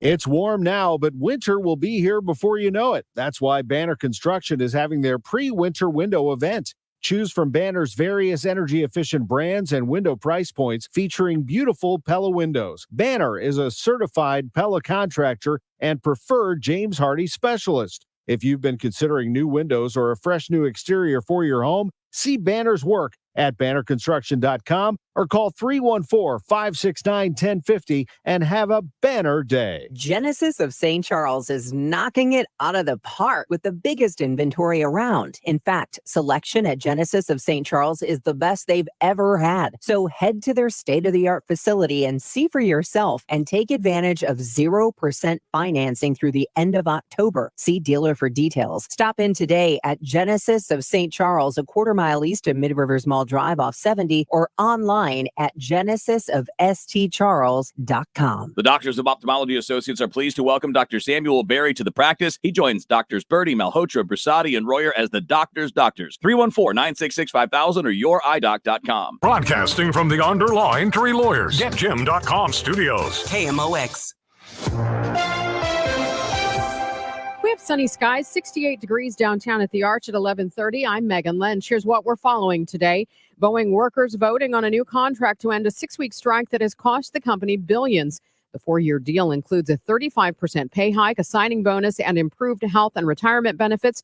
Bartley Stokes Sr. is a Boeing worker. He's not sure management knows what they do. We're the ones that make it happen, building the airplane, and they're still not recognizing the fact that they wouldn't be where they're at or be receiving what they're receiving if it weren't for us down on the floor building the airplane. The proposal does not establish a pension plan, which was a key demand of the union. The weather sponsored by Jerry Kelly Heating, Air Conditioning, and Electrical. It looks like we'll have sunny skies for most of the day, maybe a few clouds rolling in.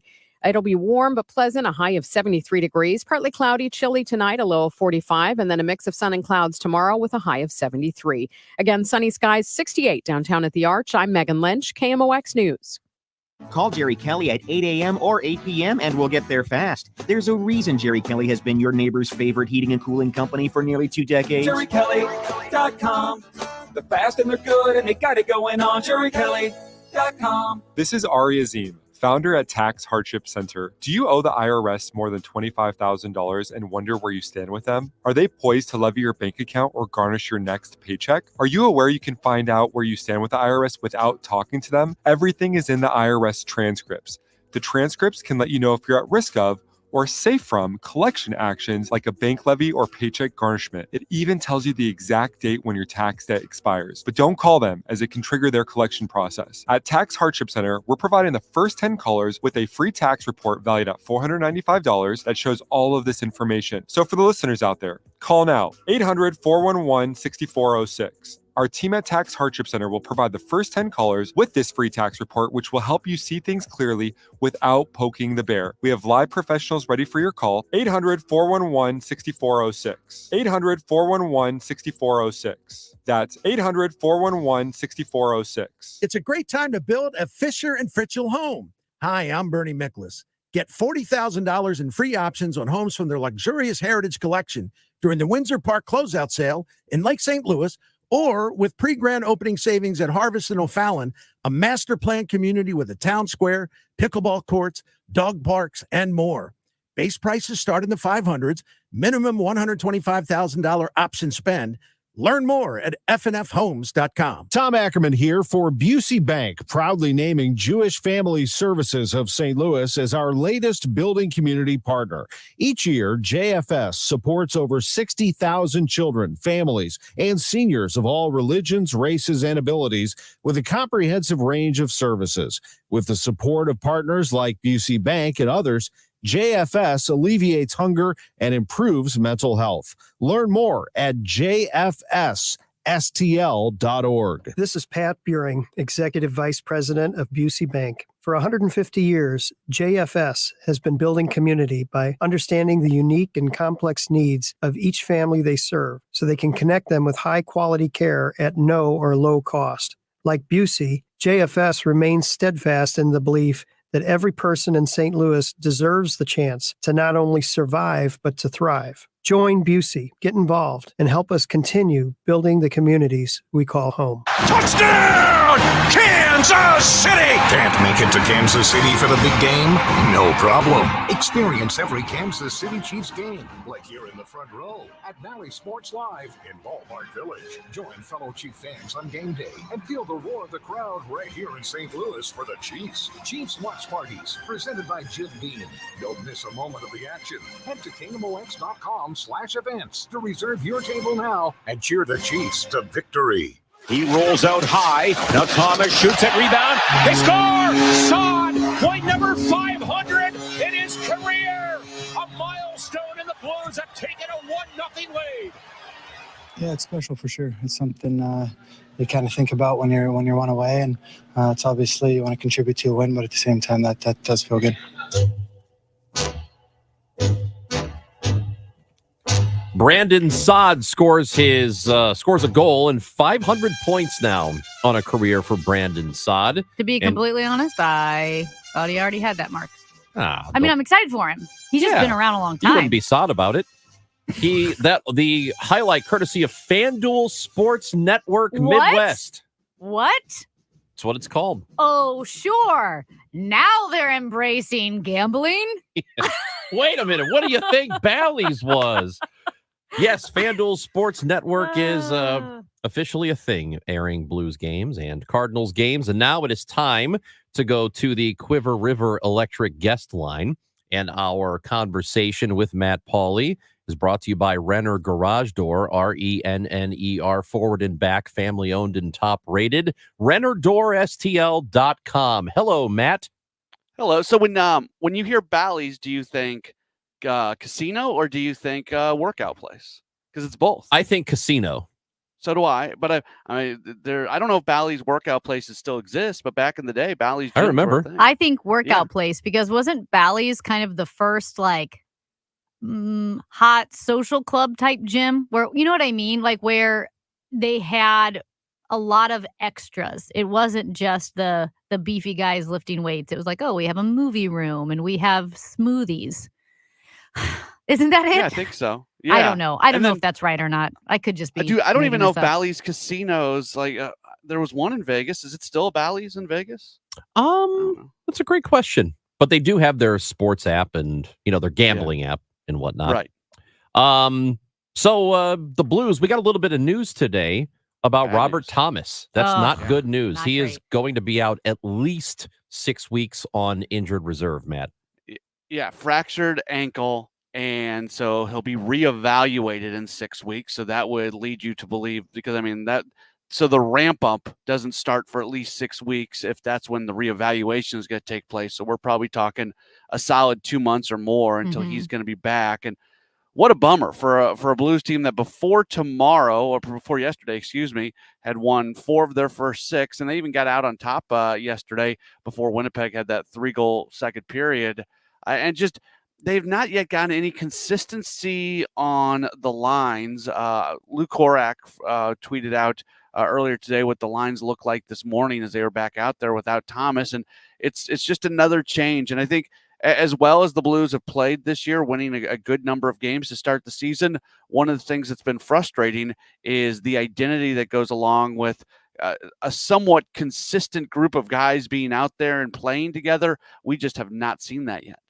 Yeah, and Robert Thomas, as you mentioned, a core player. I mean, he's logging 21, 22 minutes a game, and so that's a huge loss. Someone else is going to have to step up. I mean, I guess if it's going to happen, at least it happened at the beginning of this season, because you do want him back and want to get him back into a routine with his line mates, special teams, a power play, once the season really gets going.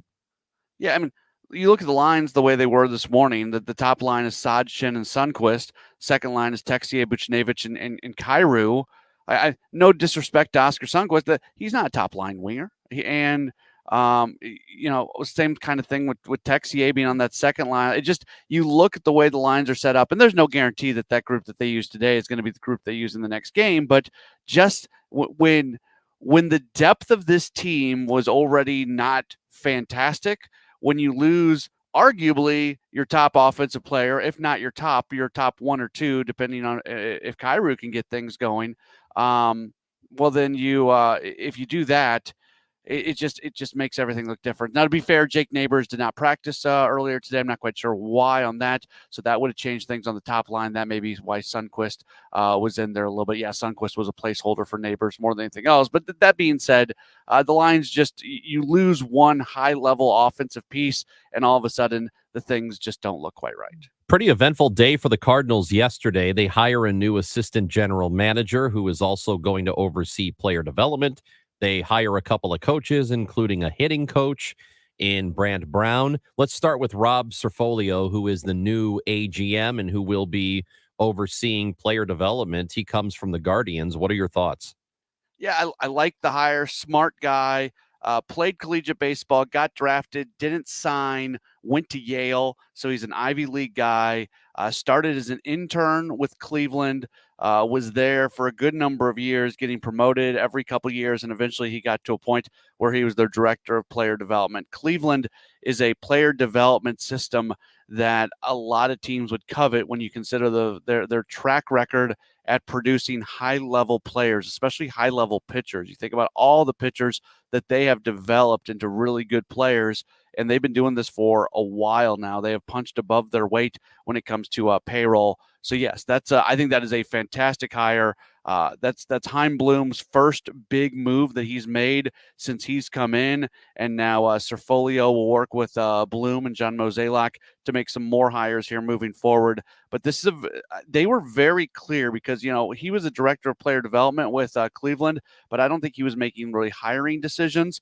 You give him the AGM title in St. Louis and you say, you've got some responsibility here. And he's going to be the guy who's largely responsible for hiring the farm director and the pro performance director, whatever term they have for it. So that's going to, I really like this hire a lot. I'll tell you what, I know that not all of the front office employees the Cardinals have had historically have come from the Cardinals organization in some capacity in the past.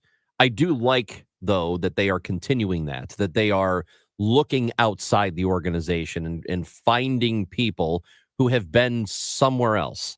And then that includes Brant Brown, who was with multiple organizations as a coach. John Jay played for multiple organizations, even though he did play here. I like that. I like getting outside perspective. The Cardinals definitely need more of that. So I got a little fired up with the Brant Brown thing yesterday because anybody who's connected to, if you get hired and John Mozeliak has something to do with it, right now there are a certain percentage of Cardinals fans who just won't even give the hiring a chance. And the story on Brown is that he was a hitting coach with the Dodgers, a hitting coach with the Marlins, worked for Skip Schumacher 2 years ago. And then last year, Seattle hires him for this really weird hybrid position. He's their offensive coordinator, which isn't even something that exists in baseball. He's the bench coach. He's doing like emotional, mental stuff with guys. He's doing in-game analytics. He's doing all these things, and he's not so much, a hitting coach like he was with Miami and Los Angeles, where he did a really good job. And then he ends up being the fall guy early on in the season for Seattle. So he loses his job there. He comes into St. Louis. His track record as a hitting coach is fantastic. His track record doing all that wacky stuff for Seattle. Well, he didn't really get the opportunity to finish doing what he was trying to do there. So now he has more of a defined role once again in St. Louis as a hitting coach. And immediately, because John Mozeliak is talking about it, immediately there's people out there saying, "Oh, this is a horrible hire. How dare you, bring in a guy who couldn't even last a couple months with Seattle last year, yada, yada, yada." And the thing that I find really funny about this is the same people who are complaining about that are the same people who do not want Oliver Marmol to be the manager and would love Skip Schumacher to be the Cardinals manager. This is nothing against Skip. I think Skip's a really, really good manager, and I hope he gets the opportunity to go somewhere else and do that job. But the people who are complaining about this hire are also complaining about the fact that Oliver Marmol is the manager. We find out that Skip Schumacher gave a raving endorsement of Brant Brown to the Cardinals. Mozeliak said that yesterday. So if the Cardinals would have moved on from Oliver Marmol and if they would have brought in Skip Schumacher, there's a very good chance that Brant Brown would have ended up as the Cardinals hitting coach because he worked for Schumacher 2 years ago in Miami, and those two guys are really, really close. So when Brown is the guy that's connected to Mo and Marmol everybody's upset about it, but in an alternate universe, he's probably the guy that would be brought in if Schumacher was the Cardinals manager. Are you calling fans stupid?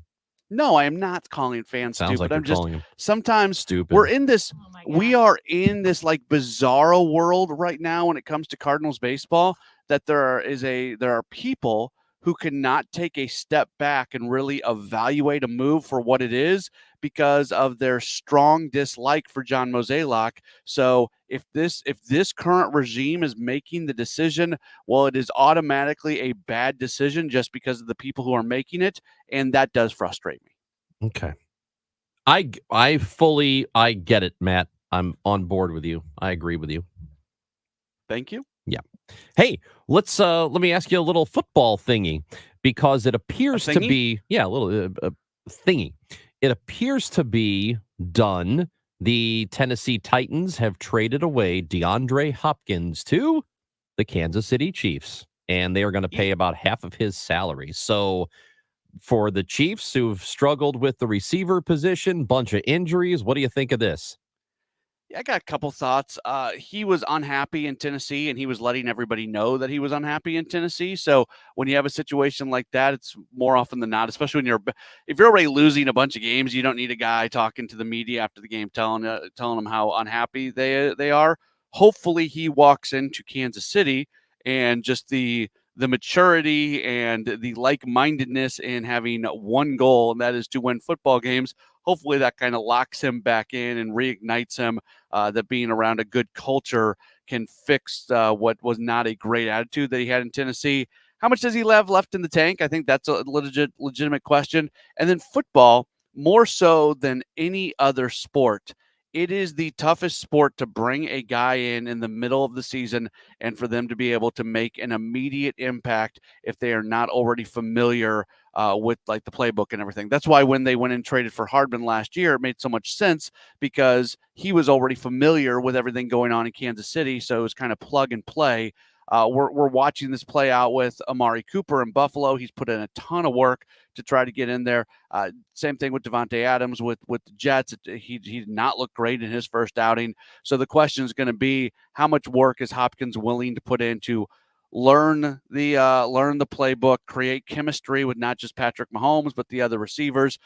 The Chiefs don't have a whole lot in terms of receiving group right now. So Hopkins has the opportunity to come in and make a profound impact, but he's got to put in a ton of work if he's going to be able to do that.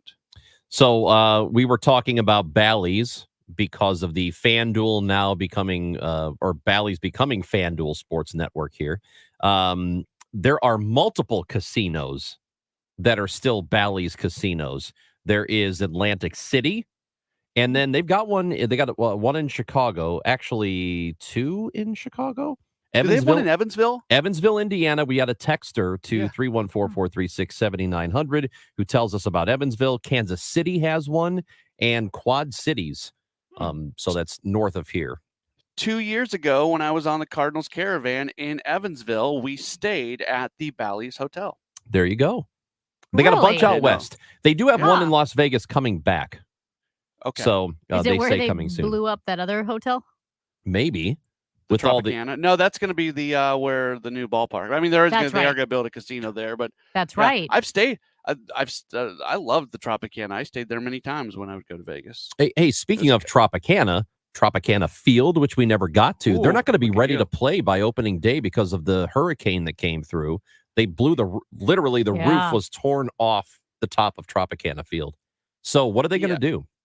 I don't know. This is a great question. And there's basically an insurance policy through the city where the city has to basically provide a place for the team to play. They're building a new ballpark that's going to be ready in 2028. If this is really a 9-figure job to fix the roof, are you really going to spend that money on the roof when you've got a new ballpark being built that's going to be ready in a couple years? So I would think in all likelihood, they are going to, whether, people have talked about the Disney complex in Orlando. That's a possibility, but they got youth tournaments and things that have been scheduled out forever there. So they would have, that's a big money maker. They would have to move that around. There's an opportunity. There's a lot of minor league teams in the state of Florida. But yeah, that's a big problem right now, and they bluntly don't have a whole lot of time to figure Take it out. the roof off. Make it roofless for a while. You can't do that because there's no drainage system whatsoever. Basically, Yeah. it's turf on top of concrete. So Oh, if it rains a little bit, unbelievable. it just becomes a lake. Yeah, that sucks. That really sucks for them. Man, wow. Yeah, we spoke to Jay Retcher with WDAE when the hurricane was coming through. He's in Tampa. They had relocated to Miami for the time being, and he thought, yeah, they're telling us the field should be fine because they had all the FEMA workers who were going to stay there, and then they couldn't go. Appreciate it, Matt. We'll talk soon. Sounds good. Yo, Paulie, you sisters with me. I'll call you back later. See ya. Yeah, man, we never got to that. That sucks. Tropicana Field. The poor Rays can't That's catch a break. Crazy. 9 figures. I actually was not expecting that at all. I don't know what I was expecting. Ooh. Top of the hour, we're going to talk a little more with or about Fernando Valenzuela with a baseball historian, all coming up on the Chris and Amy Show. She learned the value of hard work and responsibility at her family's small business at an early age. Ann Wagner took those same hard-working Missouri values to Washington. She's made it her job to keep the radical left from harming your job. Today, in the midst of Joe Biden's out-of-control inflation, Ann Wagner protects us by working to lower costs for families. As a mother of 3, she understands the work and has done it to keep your home and community safe. That's why Ann Wagner fought to secure our border and stop traffickers from smuggling fentanyl and illegal immigrants into our communities, and why she gave law enforcement the tools they need to defend us. And Ann Wagner took a stand against the defund the police radicals who will leave us in harm's way. She'll always back our brave law enforcement officers, putting conservative values to work for us. Ann Wagner for Congress. Paid for by Ann Wagner for Congress. I'm Ann Wagner, and I approve this message. Missouri's judicial system gives voters the final say in retaining their judges. So know your judges before you vote November 5th. Visit yourmissouriJudges.org. That's yourmissouriJudges.org. Paid for by the Missouri Bar, Misha Epps, Executive Director. This is Christina Straight with Straight Realty reminding you why pay more than 4. In 2003, we had a dream to start a real estate company that would revolutionize the real estate market. Now, 20 years later, after navigating through the many market's ups and downs, we know exactly how to help you in this challenging time. I'm Christina Straight, owner of Straight Realty. Don't give away your hard-earned equity. Give us a call today, 314-441-4444, 314-441-all-4s. And remember, why pay more than 4. Straight Realty is a licensed broker in the state of Missouri. You can live out your MasterChef dreams when you find a professional on Angie to tackle your dream kitchen remodel. Connect with skilled professionals to get all your home projects done well. Inside to outside, repairs to renovations. Get started on the Angie app or visit Angie.com today. You can do this when you Angie that. You're in hot water, mister. What'd I do? I told you months ago our utility bills were getting higher because of that old outdated tank water heater. Maybe it's time we finally switch to a Navien tankless. Learn about Navient's high-efficiency tankless water heaters, endless hot water, all while helping you save on your energy costs. Hey, look at this. Our utility bill is lower since we got the Navien tankless water heater. Who's in hot water now? We are, all the time. Learn more at tanklessmadesimple.com. Wait a little longer. Great. You may have just increased your lifetime income by tens of thousands of dollars. That's how Social Security can work for you. The longer you wait, the more money you may get. Deciding when to start taking your Social Security benefits is one of the most important retirement decisions you'll make. Kyle Jones and Matt Allgaier and the team at Fire Capital Management, formerly Heisey Advisory Group, can show you the options and help make the right decisions for you and your situation. Call them today, 314-328-4400. You spent decades paying in, optimize what comes out. Kyle Jones and Matt Allgaier and the Fire Capital Management team can help you squeeze every penny out of your Social Security benefits. Call now, 314-328-4400. That's 314-328-4400.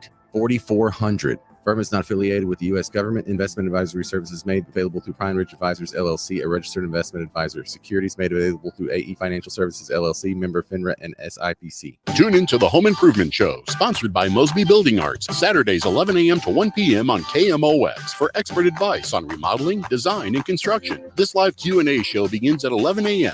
or find podcasts at mosbybuildingarts.com. If you owe the IRS, you have a legal issue, and you need the Lance Drury Law Firm. We'll protect your rights. Log on at lancedrurylaw.com. I'm Debbie Monterey, and I see more clearly thanks to the doctors at Ophthalmology Associates. Make your appointment today at 314-966-5000 or online at youridoc.com. I'm Maria Kina. This is KMOX, the voice of St. Louis.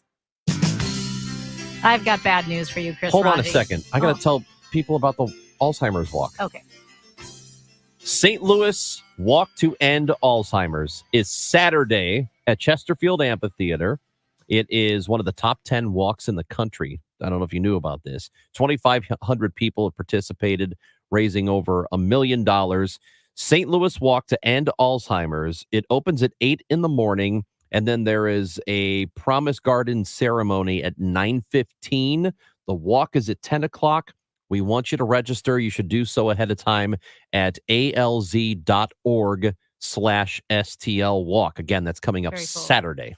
Awesome. It's going to be beautiful for it. It'll It's be going to really nice Saturday. Beautiful. I highly recommend it. Okay, back to my bad news. We've got Sandy flesh disease here in Missouri. Okay. Sandy flesh disease is a degenerative muscle disease. It turns fish flesh into freezer burnt looking tissue that people should not eat. So it generally affects older walleye. I don't know if you've been catching walleye lately, but the disease is characterized by tough, granular, and yellowish brown flesh inside of the fish, which makes the fish flesh look like freezer burned meat. Well, You do not want to eat it, but it has been discovered. There have been reports of it from Bull Shoals Lake. It's called sandy flesh disease. I have not caught a fish since the 80s, so I don't know. You haven't caught a fish since the 80s? I haven't gone fishing in a long time. I'm trying to think of when was the last time I caught a fish. If you want to participate in our no prize pick'em, our football pick'em, which happens on Fridays at 12:30. Yeah. And you will go up against Amy and me and Alexa Dat from FanDuel Sports Network. You know if she Alexa. wrote a book, do you think she would name it How About Dat?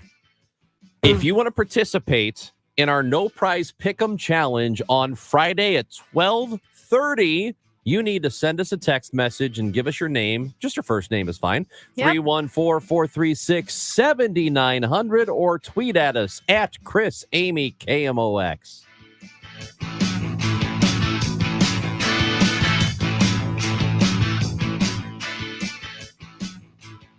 Hey folks, this is Charlie Brennan. Have you noticed loose bricks or missing mortar around your house on the walls, patios, walkways, porch, or chimneys? If so, this might be a great time to call Morelli Tuck Pointing. What's tuck pointing? It's the removal of old mortar and the replacement of new mortar on a wall or chimney. Sometimes that mortar can become loose, missing, or deeply eroded. We've used the Morelli team to tuck point the Brennan home several times, and in fact, this winter, we noticed the bricks that line the ground near our porch in the backyard had gotten out of line and looked pretty cattywampus. One call, Morelli Tuck Pointing, the job was done. Morelli's the company that's won the Angie's List Super Service Award every year, back to back to back since 2005. Check out their reviews on the Google, Angie's List, and Better Business Bureau websites. The Masonry Specialists, 314-645-1387, MorelliTuckPointing.com. California Psychics is the real deal. They helped me out, totally changed my attitude, totally got me psyched to start my business and take a new path in my life. At California Psychics, we only connect our customers with the best. We reject 98% of the psychics who apply to us, so we guarantee if your reading isn't life-changing, it's free. New customers receive 20 minutes for just $20. So experience the joy of certainty at CaliforniaPsychics.com. Wesley Financial Group is not a law firm. Do you find yourself stuck in a timeshare? Get the real facts about the timeshare industry and your options for cancellation. Chuck McDowell, founder of Wesley Financial Group, has put together a free information guide that reveals the secrets the timeshare industry doesn't want you to know, including the 5 ways to get rid of your timeshare. Call now and get this timeshare cancellation guide absolutely free. Call 800-837-5050. That's 800-837-5050. 800-837-5050. KMOX, KECK HD2, K254CR, St. Louis. The home of the Cardinals, KMOX. Always live on the free Odyssey app. In Missouri, farming isn't just a profession, it's a purpose. You can feel it in our 27 million acres of farmland. You can see it in the nearly 41,000 Missourians who work in agriculture. You can hear it at our farmers markets. You can count it in the $93.7 billion it brings our state. And you can taste it at your family's dinner table. A lot of farmers in our state rely on Bayer's tools and inventions because Bayer has a purpose too, to help farmers thrive. Learn more at go.bayer.com/purpose, paid for by Bayer. A person makes the time for what they love. And we make the space. 1-800-GOT-JUNK makes the space. But we make the space for possibility. The space for yoga. The space for lifting weights. The space for dancing. The space for living your best life. And what does a person need to do to make all this happen? All you have to do is point. We make space for possibility. When you want to make junk disappear, call 1-800-GOT-JUNK. or visit 1-800-GOTJUNK.com. At 12 noon, we have sunny skies, 69 degrees downtown at the Arch. I'm Megan Lynch. In the news, McDonald's gives an update on the investigation into E. coli linked to their quarter pounder sandwiches. Here's CBS's Stacey Lynn. According to company spokespeople, they're looking at the 2 potential carriers in the sandwich, the meat and the onions. They say the beef patty they use comes from multiple suppliers, which would mean there would have to be contamination simultaneously across those suppliers. And the restaurants would have all had to fail preparing the food properly to kill the bacteria. The raw onions, they say, are processed at a single facility. And if that is the source, it would be the first time ever that onions were a carrier for this strain of E. coli. McDonald's says it's actively working with the CDC and health officials on the investigation. A new federal lawsuit filed in the case of a Florissant police officer accused of stealing nude photos of women from their phones at traffic stops.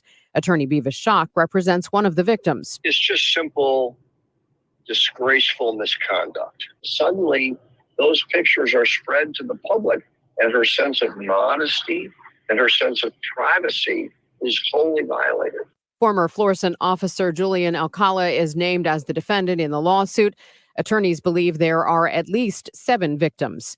Another permanent change coming to the 6755 interchange in Festus tomorrow night. I'm Roger Brand. At 9 p.m., they are going to shut down the Cloverleaf ramp from southbound 55 to northbound 67. When they do that, you'll access both directions of 67 now using that southbound exit, the 2-lane exit ramp. The left lane on that ramp will lead you to the new roundabout to access northbound 67 from there. Tony La Russa and his family starting a new nonprofit called Leaders and Legends. They're partnering with PenFed Foundation, a national organization that raises service dogs for veterans. They come back from their service trying to get used to acclimate back to the world here and all kind of issues. And sometimes the most simple solution is the best one. In this case, it's just bringing that unconditional love to a veteran. La Russa spoke with our Tom Ackerman on Total Information AM. The PenFed Foundation has provided more than $55 million in financial support to veterans, active duty service members, and military families. Missouri's auditor says a county in southeast Missouri overtaxed its residents. Scott Fitzpatrick says a miscalculation by the Butler County clerk meant the county took in $222,000 more in property taxes than it should have. The clerk is now asking for a reduction in odd years to account for it. This news sponsored by Michael's Flooring Outlet, the flooring experts, michaelsflooringoutlet.com. In the KMOX business desk, the Transportation Department fining American Airlines over what it calls serious violations of laws that protect the disabled. Transportation Secretary Pete Buttigieg says this is a record fine. A $50 million penalty. Secretary Buttigieg says the penalty is due to the airline's unsafe and undignified treatment of disabled passengers between 2019 and 2023. That at times resulted in injuries. They repeatedly failed to provide prompt wheelchair assistance, and they damaged thousands of passengers' wheelchairs. But he says American Airlines isn't alone. The problems that we have uncovered in our investigation are not confined to one airline. Adding investigations continue. Linda Kenyon, CBS News, the White House. The Dow from Stifel this hour down 399 points at 42,525. A check of the forecast now. Here's Dave Murray. 100% sunshine on our Wednesday afternoon. Temperature still a little bit above average for this time of year, but slightly cooler than yesterday. 75 for the high. Tonight, clear skies out of the 70s into the 60s for a warm evening in October. Chilly overnight, 48. Thursday, sunshine, 74. Couple of scattered showers, maybe a rumble of thunder Thursday night. Friday, partly to mostly sunny and 78 in the 60s, so cooler over the weekend. I'm meteorologist Dave Murray for the Voice of St. Louis, KMOX. Currently, we have 69 degrees in Florissant, 67 in St. Peters, and sunshine 72 degrees downtown at the Arch. I'm Megan Lynch, KMOX News. Sponsored by Ulta Beauty. We've brought the Emerald City to Ulta Beauty with wicked collaborations from REM Beauty by Ariana Grande, It Brushes for Ulta, and OPI. Hurry in, these fantabulous products won't last long. See Wicked November 22nd, only in theaters. Ulta Beauty, the possibilities are beautiful. The Chris and Amy Show, sponsored by St. Louis University Billikens Basketball. Choose your seats for 5 or more games and receive savings off the single game ticket price with a 5-game mini pack starting at $75. Purchase now at slubillikens.com. Fernando ready in the strike 2 pitch is hit back to the box, dribbling to second. Samuel on the bag, throws to first, double play. Fernando Valenzuela has pitched a no-hitter at 10:17 in the evening of June the 29th, 1990. If you have a sombrero, throw it to the sky. The true pitcher. Fernando was like a Greg Maddux. You know, you think about a guy it's an artist out there. Fernando had that ability to mix. He had a great mix of pitches, and he could throw it to any side of the plate, up or down, corner, sideways corner. So that's a tremendous loss. I didn't realize he was sick, and I'm very sorry. That is Tony La Russa, who was on Total Information AM earlier today, talking about Fernando Valenzuela, who passed yesterday at the age of 63. And when Fernando came into the league in 1980, he pitched his first few games in 1980, but his real rookie season was the following year in 81. And it was just an incredible start to a rookie campaign where he went 8 straight games where he completed every single game, and he gave up a total of 4 runs. His ERA was 0.5 when that first 8 games came to an end. And we are off to the Quiver River Electric guest line this afternoon. Joining us is Adrian Burgos Jr., professor of history and chair of the Department of History at the University of Illinois, also a baseball historian, author of some books on Latin baseball, Playing America's Game, Baseball Latinos and the Color Line, also Cuban Star. Joining us now is Dr. Burgos. It's good to talk to you, sir. How are you? I'm well, but man, this hits hard. The loss of Fernando Valenzuela. You know, it's the second icon that we've lost in 2 weeks, and man, I'm still kind of beginning to process this. You know, as a baseball historian, Adrian, I know that you know his career very, very well. And I was young when it happened, but I remember very well what a big deal Fernando Valenzuela was. He changed the crowd. I was talking to a class earlier today, and for their generation, I was able to use a good metaphor. Think about how Caitlin Clark has brought the crowds out to the WNBA. Fernando Valenzuela brought 10, 12, 15,000 more fans to Major League games whenever he pitched. And these were Mexican fans, and they were loud, proud, and they wore their Dodgers jerseys, and they wore their sombreros, and Arriba Fernando. Like, it really changed the ballpark experience for everyone who's gathered, whether it was at Busch, whether it was at Wrigley, or at Old Shea Stadium in New York. And man, it was transformative. Yeah, I'm just looking into his career, what he meant to the game, what he meant to the Dodgers, and also what he meant to the Latino community in LA. I just reading, and maybe you can speak more to this, reading into the news in Los Angeles and people talking about what he meant to them and how there were those in the Latino community who felt the scars of displacement when Dodger Stadium was built in Chavez Ravine. And can you maybe expand on that for people who don't understand the depth of that? So when Dodger Stadium was being cleared, the lands were being cleared around what is Chavez Ravine was 3 pretty well-established ethnic Mexican-American communities. And to build Dodger Stadium, they were forcibly displaced. A number of families literally ripped out of their homes by police officers. And for that reason, the scars of that displacement, there are many Mexicans who said, I will never root for the Dodgers. And then Fernando came along. Fernando, who sounded like many of them, who looked like them. And like as Chris was sharing, he took that mound by storm when he stepped on it right at the start of his career. He was dominating major league hitters. And that just the pride that swelled up. Fernando made it okay to be a fan of what was now going to be called Los Dodgers, not just the Dodgers. This was their team, and it was Los Dodgers now. See, I did not even know that. I didn't know about the history of Dodger Stadium and what it took for Mexican people who were living there, Mexican Americans, to want to root for that team. I didn't know that all of that was going on. Yeah, and so it was then it became like this multi-generational thing around Los Dodgers that their fathers, sons, grandmas, and grandpas, like now they could celebrate what had one of the neighborhoods right outside till this day is Echo Park, right by Dodger Stadium. It's still an ethnic Mexican community.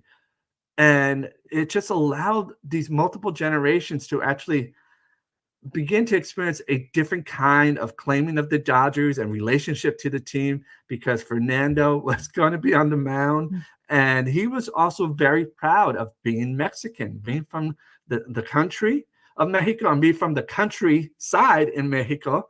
So, he's kind of like a rural guy. He was very humble, very shy, and he blossomed into this person that they all love celebrating. Well, they're talking about Fernando Mania, as you mentioned, and how his rookie year in 1981 as a 20-year-old, these numbers blew me away. So he had 35 inning scoreless streak. He was the All-Star Game starting pitcher. He won a Cy Young, Rookie of the Year, and a World Series title. He did all of that in his rookie year, and no other pitcher in Major League Baseball history has accomplished all of those feats over their entire careers, much less in 1 year, much less in their rookie year. That's mind-boggling. It is. And again, Fernando Mania lasted for years. It wasn't just a 1 year kind of, hey, we got a guy in here, but he continued to dominate and elevate the Dodgers. He becomes the ace of the storied Dodgers franchise. And, again, he just took that mound by storm. He had a very unique pitching delivery. Which I've written about, when his eyes, glaze, just kind of glance up toward the heavens, and then, whoom, strike one, and they just didn't know how to handle him. But this was someone who was so clearly Mexican in how he approached who he was. He was predominantly Spanish speaking, and he would move about in the community, visiting the Mexican restaurants and going, being the specially invited guest at quinceañeras and birthday parties. And so the Mexican community in LA and across the country really came out to celebrate him. And so, he would later play with the Padres and a little time with the Cardinals, and people to this day hold on to what Fernando meant for as a Mexican and then also as a Latinos to celebrate their fandom for the game. Yeah, it's such a. I know that when sometimes, a lot of times, minority players, whether they are American born or come from somewhere else, they've had to deal with some adversity, maybe hate from fans or whatever it is when they first break into the league, and sometimes when they're veterans. Did he have to deal with much of that, or was it because he was so good so quickly that he didn't really have to? Fernando arrived to the right team, and he wasn't the first ethnic Mexican that the Dodgers tried to get.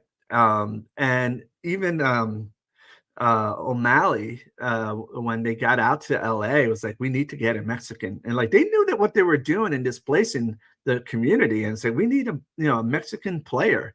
And they had this one player who was Phil Ortega early on, who was a Yaqui and also of Mexican ancestry. But Phil said, I am a Yaqui. And so the Dodgers weren't too happy about that. Bobby Castillo was Mexican-American, but he was no Fernando. Fernando really took it by storm.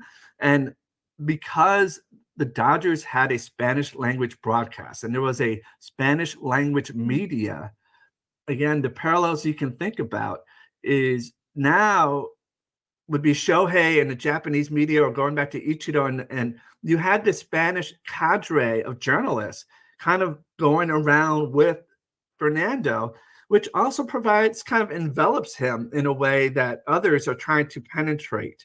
But he had the media, and the Dodgers did try to protect him as much as they can. So Fernando still had to deal with the language barrier. He still had to communicate across. But man, when he stepped on the mound and started dominating, that really allowed him to be comfortable in his own skin and have others have to adjust to him, versus where the majority of Latino players have had to do the opposite. Obviously, with the World Series starting on Friday in Los Angeles, is the team, Major League Baseball, are they putting something together to honor him before that game one? MLB has already announced earlier today that they will be honoring Fernando at the start of the World Series. I'm sure the Dodgers have someone working very quickly in putting patches together with 34 on it. And so it's going to be so emotional, a start to the World Series. My lone regret is that the ticket prices are so high that I don't know how many Mexicanos are actually going to be inside the stadium. But I'm sure they're going to be gathering around the stadium and at restaurants around. And this is pretty big moment, that the timing of it all, just before the World Series starts, it's going to definitely have an impact. Yeah, we were just reading yesterday that the ticket prices, I think the cheapest you can get for game one is $1,000, and parking is like over some parking passes are like $3,000 just to park. It's insane what's going to happen on Friday. Adrian Burgos Jr., professor of history at the University of Illinois, baseball historian. I wanted to ask you about this one player, because you and I over the years have spent a lot of time talking about, just like Fernando was a former Cardinal for a short period of time, Minnie Minoso was too. And he played fewer, I think, than 40 games. I don't think a lot of people really understand how big of a deal Minoso was to baseball and what he meant. And this was a guy who played in the 1940s, and he played his final game in 1980. Just an incredible baseball presence. Finally got into the Hall of Fame. So for people who don't know much about him, he really was extraordinary, Adrian. He was extraordinary, and he's one of those players that bridged from the era of segregation into integration. He played 3 years in the Negro Leagues. He was part of the 1947 New York Cubans team that won the Negro League World Series. Not many people were paying attention because the Yankees and Dodgers were in the World Series in 47. So this year we're going to see a different version of those teams facing off. Minnie was the first Black Latino superstar, and partly because he started he blossomed in Chicago. Not many people really got to see him. In a certain sense, had he started in St. Louis and KMOX was blasting his games throughout the Midwest, he might have been even more known than what he was. But he was truly a spectacular player that, as Orlando Cepeda, who we also lost just a little bit ago, said, he was our Jackie Robinson. And it wasn't hyperbole. He was excellent on the field, and he was very symbolic in significance to other Black Latino communities. It just a really fascinating thing. Minoso was awesome, really awesome dude as well. And I appreciate your time. It's good to talk to you again. Thank you for visiting with us. Thank you for the knowledge. We certainly appreciate it. Thank you. And as a Yankee fan, I'll still say que viva Fernando. Okay, that's great. Awesome. Well, enjoy the World Series, Adrian. All right, thank you. Adrian Burgos Jr., again, chair of the Department of History at the University of Illinois, baseball historian, wrote a couple of books on Latin baseball. And yes, Minoso played for the Cardinals in 1962. Again, he started his career in 1946. What? He played his last game in 1980. That's insane. It was a bit of a gimmick when they had him play a couple of games in 1980, like but Gordie still. Howe, when Gordie Howe Yeah. played in so many decades. I don't know, Yeah. 5-6 decades. Yeah. But still, people should read more about Manny Minoso. Just really, really awesome stuff. It's Chris and Amy on KMOX. Honey, is our car still under warranty? No, not anymore. My sister just got an extended service plan from Ox Car Care. Ox Car Care? Yeah, Ox will cover our repair bills if anything happens to our car, new brakes, a transmission, AC, or engine problems. Plus, Ox Car Care offers free oil changes, tire rotation, and roadside assistance. Wait a minute, we pay nothing on the repairs? Ox gets it fixed for us? Free oil changes, free tire rotation, and free roadside assistance? What's the number? 800-221-6319. Ox has a 30-day money-back guarantee and an A-plus rating with the Better Business Bureau. They handle their claims from start to finish, unlike other warranty companies. We should call now. 800-221-6319. The last thing we need is an unexpected car repair bill. I'm calling Ox Car Care now. Call Ox Car Care for your free quote. 800-221-6319. Ask about senior and military discounts. Don't get stuck with a major car repair bill. Call Ox Car Care, 800-221-6319, or go to oxcarcare.com. Hi, this is Kent Newbold for Newbold BMW. Do not trust your BMW to some quickie lube place. Bring it to our award-winning service department. That's Newbold BMW in O'Fallon, Illinois, or newboldbmw.com. You'll be sold on Newbold. Paid for by government. Now is the time to fill your vault with Morgan Silver Bars. Grab your piece of America's silver legacy with this special offer. These spectacular shining silver bars featuring a crisp image of the iconic Morgan Silver Dollar, a legendary coin that has captivated collectors for generations. Americans treasure owning silver bars and coins, putting them away for themselves and their loved ones. Call now to secure 1-ounce silver bars minted in 99.9% pure silver and made in the USA. You'll be glad you did. Hurry, don't miss out on this special deal. Save $10 per silver bar. The more you buy, the more you save. Limit of 25 bars per customer. Call to learn more. Plus, with qualifying orders, you'll receive a free Morgan Silver Dollar. That's a $59.95 value and free shipping. Call 1-800-222-3871 now to secure your 1-ounce Morgan Silver Dollar bars. That's 1-800-222-3871. This year has flown by, and now you're planning to sell your home. Like you, most families have been waiting on the sidelines. Now the timing is better, but maybe you still have questions, right? This is Debbie Monterey for Gloria Lou with Your Home Sold Guaranteed Realty. I've been telling you about Gloria Lou for years now because Gloria Lou is St. Louis's real estate expert. And if you have a home to sell, you need to get to know Gloria like I have. I've seen her systems, her guarantees. I've even met some of her clients. Gloria is different than any other realtor. If you need help selling for the most money, you need to call Gloria Lou. Here's another tip. If you have a home to sell in Crestwood, Shaw, Maplewood, or the Central West End, you absolutely must call Gloria Lou. Take it from me, Debbie Monterey, and call Gloria Lou at 314-325-6888. 314-325-6888. Online at gloriahasthebuyers.com. Conditions apply. Gloria and seller must agree on price and possession date. Lowe's knows that to win the job, pros need the best prices. That's why only at Lowe's, MVP's Pro Rewards members can get a volume discount on eligible orders as low as $1,500 at the Pro Desk. That means you get the prices you need to start any job, small or large. Because Lowe's knows pros. Valid in-store only. More terms and restrictions apply. Visit Lowe's.com/terms or Pro Desk for details. Find what you love, love what you find. A Total Wine and More. There's so much waiting for you. Spirits and beer, thousands of wines. Walk right through the door. It's all here to explore. With guides in the know and prices so low, it just might blow your mind. You're gonna find what you love and love what you find. Drink responsibly, B21. SNL Coin. We buy gold and silver coins, silver and gold jewelry. Also buying gold-filled and silver plates. Before you sell, call SNL. 314-544-3600. 314-544-3600. SNL Coin.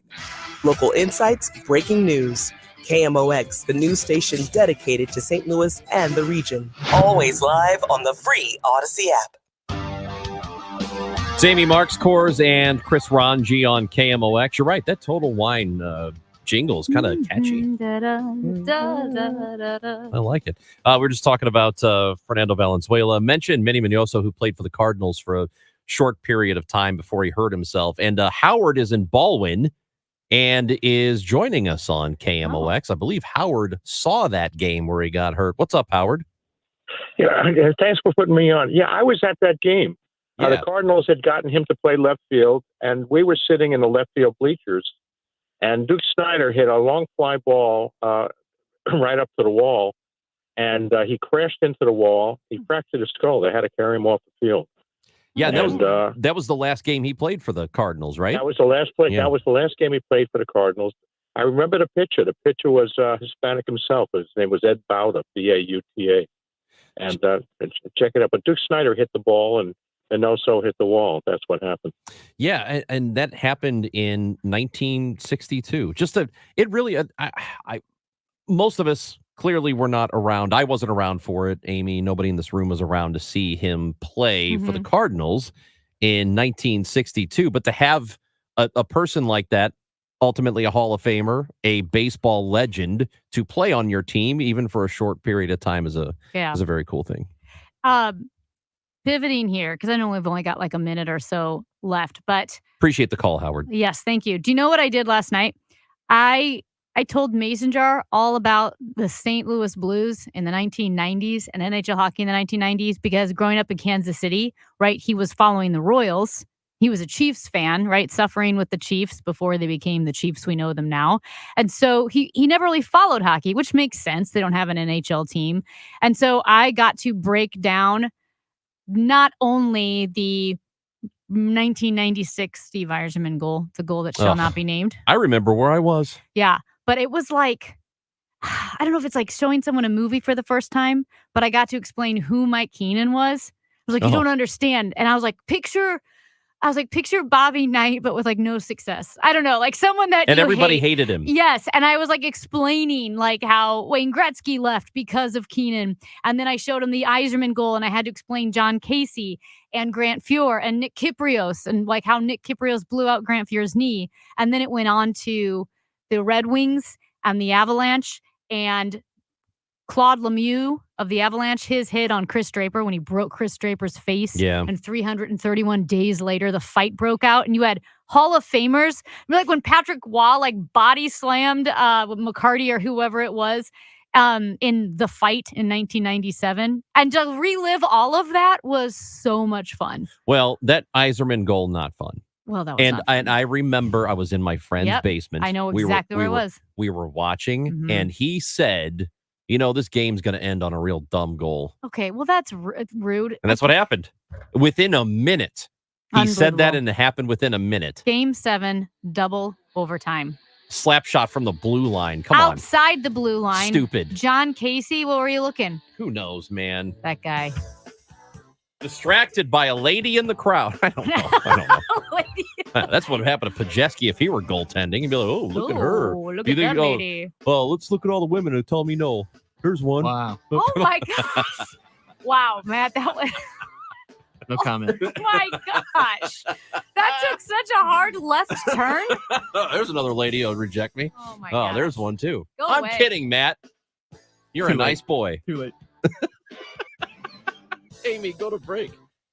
We're going to break now on the Chris and Amy show.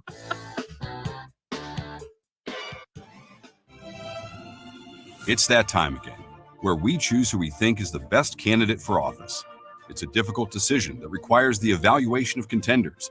Do they have the appropriate skills and experience for this office? Are they the right type of leader? Do they have a clear vision? Selecting the right candidate is no easy feat. That's why, for your office, there's ZipRecruiter. ZipRecruiter makes choosing the right candidate for any office easy because they only find and send you the most qualified people for your roles. Best of all, they do it fast. In fact, 4 out of 5 employers who post on ZipRecruiter get a quality candidate within the first day. So, while you're thinking about that really big decision, rest assured that any other hiring decision will be much easier when you use ZipRecruiter. And right now, you can try it for free at ZipRecruiter.com/radio. Once again, that's ZipRecruiter.com/radio. ZipRecruiter.com/radio. Hey guys, Glover here, welcoming a brand new Michaels to KMOX. Michaels Baths joins KMOX and the DGS. If you're ready to remodel your bathroom, get rid of the old shower, replace it with something more modern, maybe a walk-in shower with safety features, call Mike and his team. Family owned and locally owned, always 30 to 50% lower than the competition. Michaels has all 5-star reviews on Google and an A+ BBB rating. That's Michaels Baths, 636-775-0800 or michaelsbaths.com. If you owe the IRS, you have a legal issue, and you need the Lance Drury Law Firm. We'll protect your rights. Log on at lancedrurylaw.com. Missouri's judicial system gives voters the final say in retaining their judges. So know your judges before you vote November 5th. Visit yourmissouriJudges.org. That's yourmissouriJudges.org. Paid for by the Missouri Bar, Misha Epps, Executive Director. At 12:30, we have sunny skies, 72 degrees downtown at the Arch. Here's what we're following today. In its 5th elections-related report, Microsoft's Threat Analysis Center finds election influence efforts, some of them by foreign actors, including Iran. Here's CBS News correspondent Allison Keyes. MTAC points to an online persona operated by Iran posing as an American and calling on Americans to boycott the elections over both candidates' support for Israel.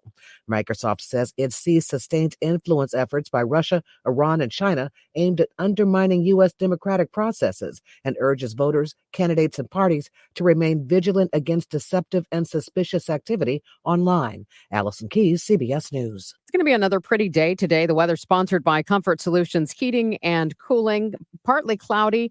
Not as warm as it was yesterday. A pleasant afternoon, a high around 73. Partly cloudy and chilly tonight, an overnight low of 45. And pretty much the same tomorrow, a mix of sun and clouds with a high of 73. Currently, we have sunshine, 72 downtown at the Arch. If you are bothered by allergies or concerned about having healthy air quality, call Comfort Solutions Heating and Cooling. They carry a complete line of humidifiers, air scrubbers, and electronic air cleaners. Go to ComfortSolutionsSTL.com. I'm Megan Lynch, KMOX News. Broadcasting from the Underline Three Lawyers, GetJim.com studios. KMOX. Hi, I'm Jim Brennan from McKelvey Homes. This month, we're giving $18,980 off our homes in selected communities to celebrate 126 years of legendary quality and craftsmanship. In addition, our skilled craftsmen from the Mid-America Carpenters Union are offering McKelvey buyers up to $10,000 cash towards their new home for closing costs or lower interest rates. Combine these two incredible offers and save big on your McKelvey home. But hurry, this rare opportunity won't last long. Visit McKelveyHomes.com.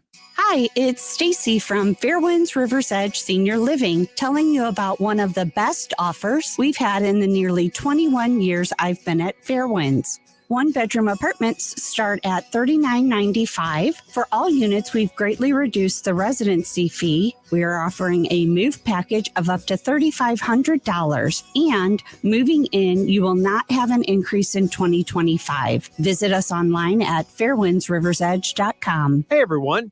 Dr. Colleen Bosler of the Audiology Center has a special invitation for everyone listening to this program. Doctor? The holidays are approaching quickly, and some of you may remember struggling to hear when you were with family and friends last year.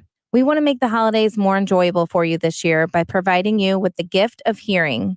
We're hosting our annual Here for the Holidays promotion October 29th and 30th, and we will have lots to offer. Free hearing screenings, free earwax removal, free video otoscopy, and free demonstrations of the latest hearing aid technology.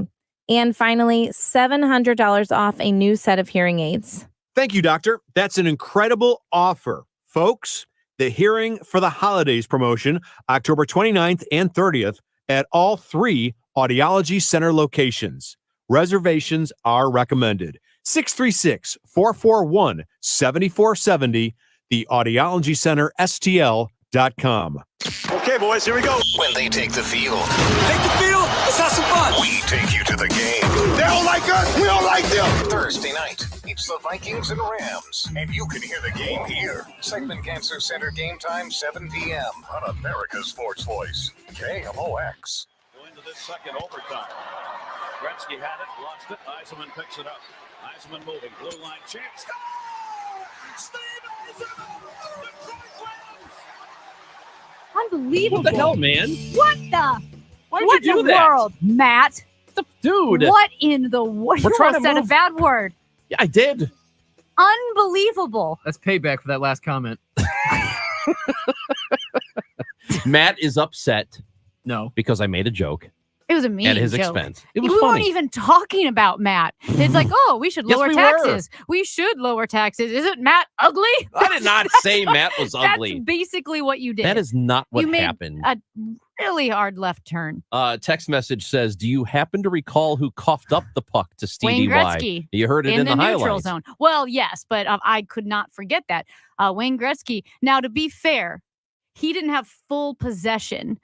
He was intercepting a breakout pass from the Red Wings. Sounds like a lot of excuse making. Well, do you remember? Okay, last thing. Mike Keenan, his last game was an 8-0 loss against Vancouver, I think. And everybody hated Keenan, right? This was December of 96.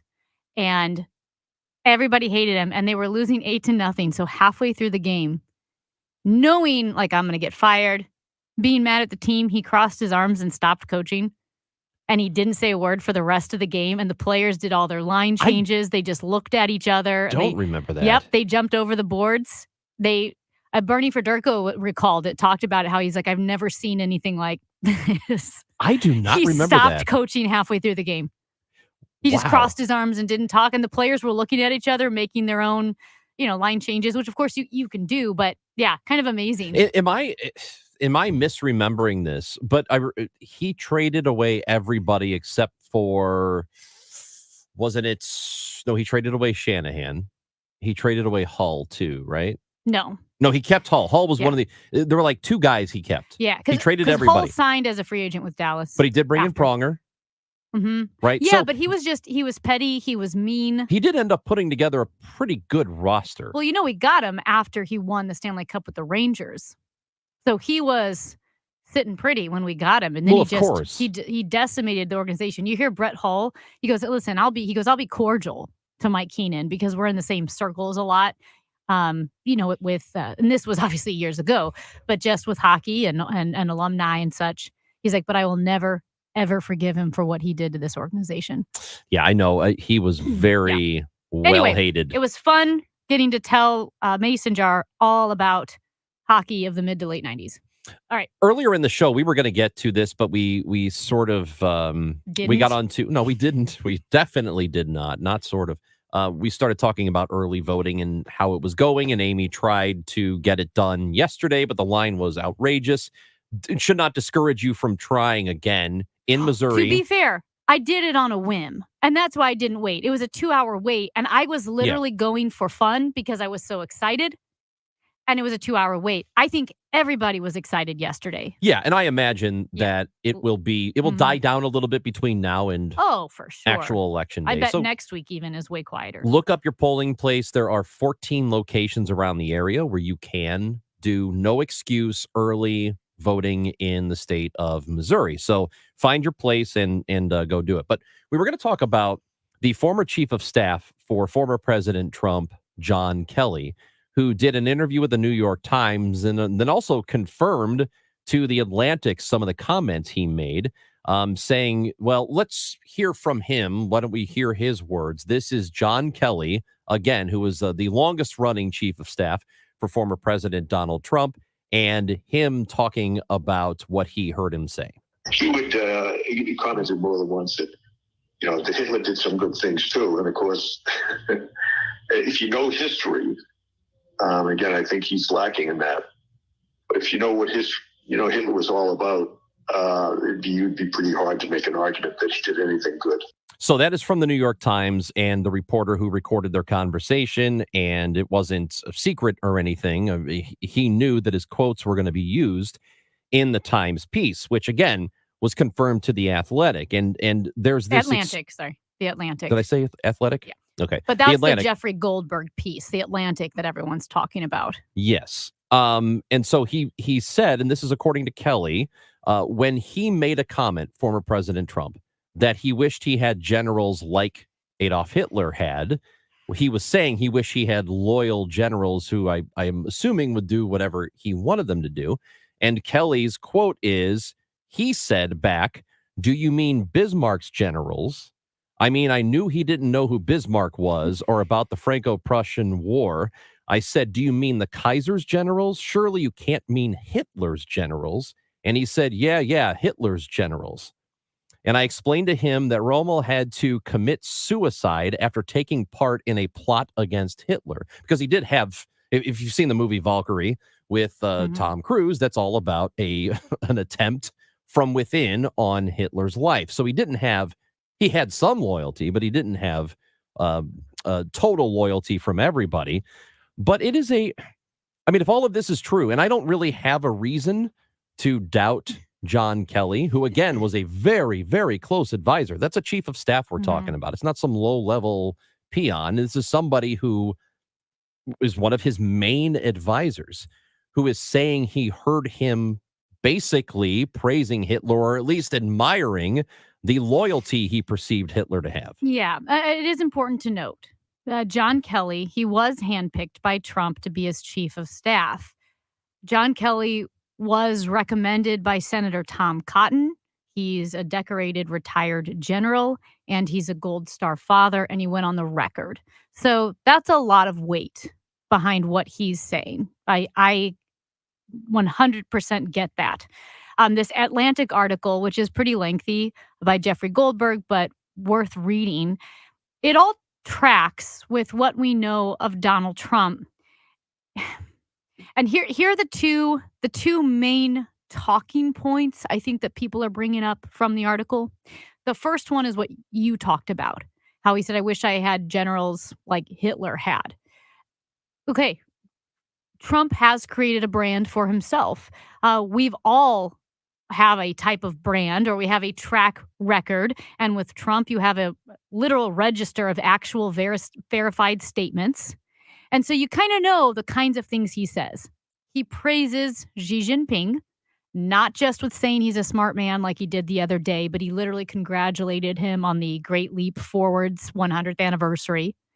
He is strangely fascinated and admiring of autocrats like Putin and Kim Jong-un. Okay, so it tracks that he has this weird fascination with horrible dictators.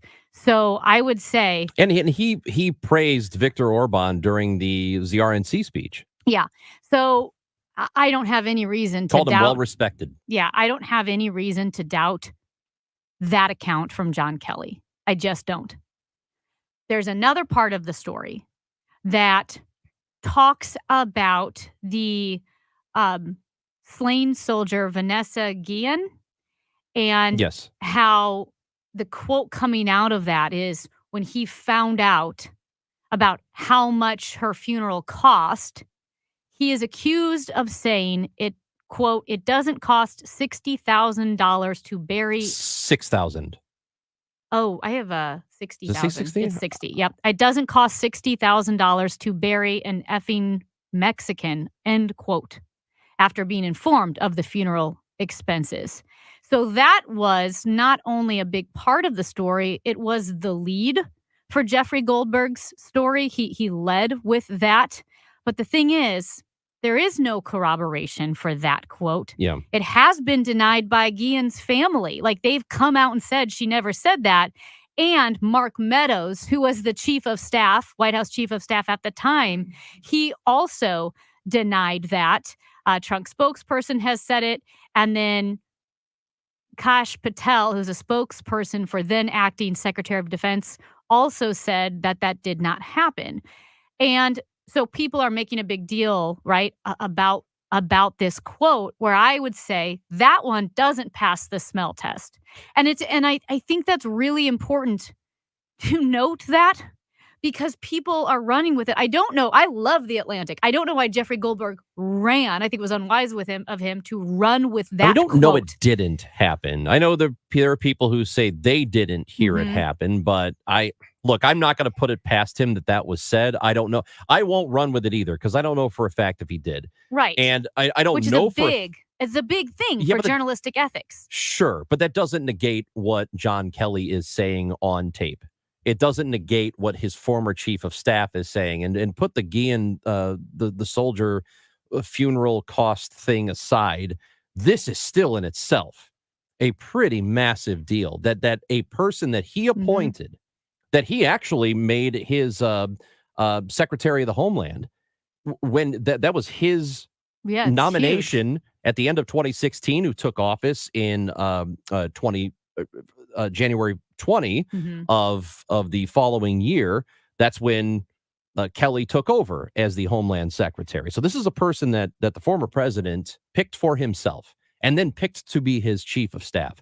This person is saying these things, and I don't have any reason to doubt that this happened. And if that's the case, I was thinking about this today. Are you talking about the Hitler thing? The Hitler thing. Yes, no, that's what I mean. That tracks, and that seems to be corroborated, and there is weight behind what John Kelly says. So the reason I'm talking about it now is last night it seemed to kind of get buried for a little bit. That if you look at the front page of the New York Post, like the actual front page, the physical copy of the Washington Post, the New York Times, USA Today, none of them had that story above the fold.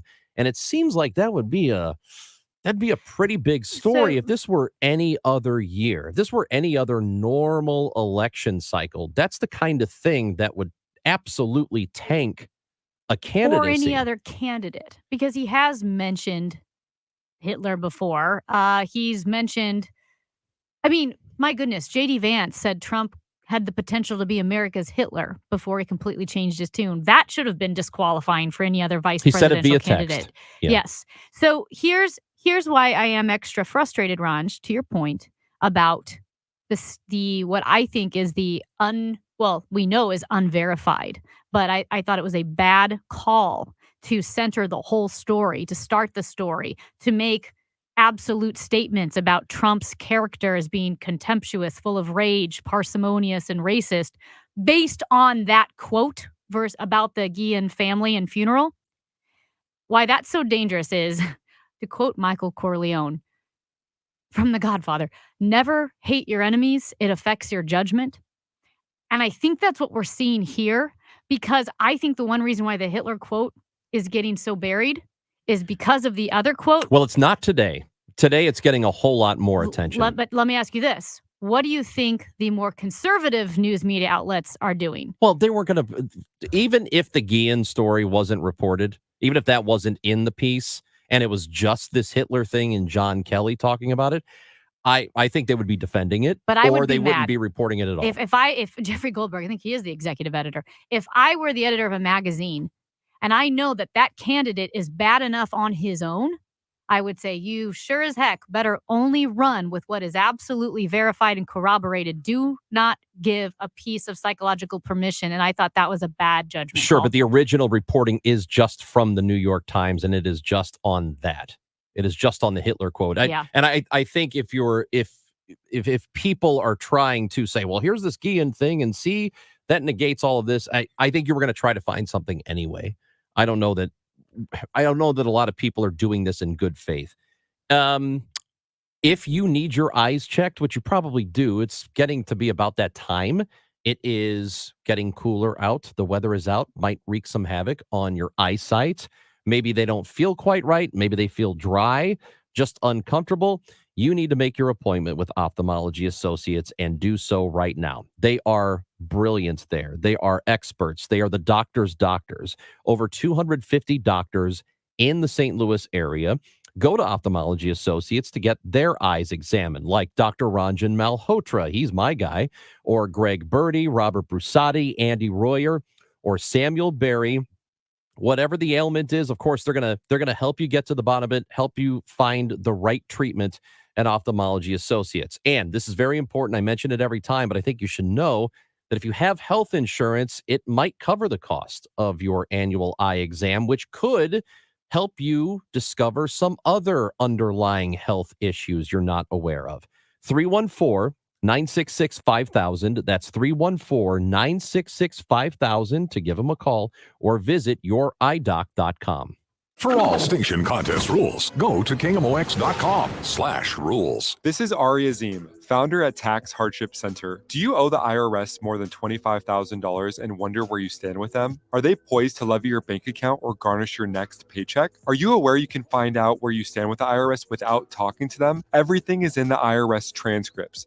The transcripts can let you know if you're at risk of or safe from collection actions like a bank levy or paycheck garnishment. It even tells you the exact date when your tax debt expires. But don't call them, as it can trigger their collection process. At Tax Hardship Center, we're providing the first 10 callers with a free tax report valued at $495 that shows all of this information. So for the listeners out there, call now, 800-411-6406. Our team at Tax Hardship Center will provide the first 10 callers with this free tax report, which will help you see things clearly without poking the bear. We have live professionals ready for your call. 800-411-6406. 800-411-6406. That's 800-411-6406.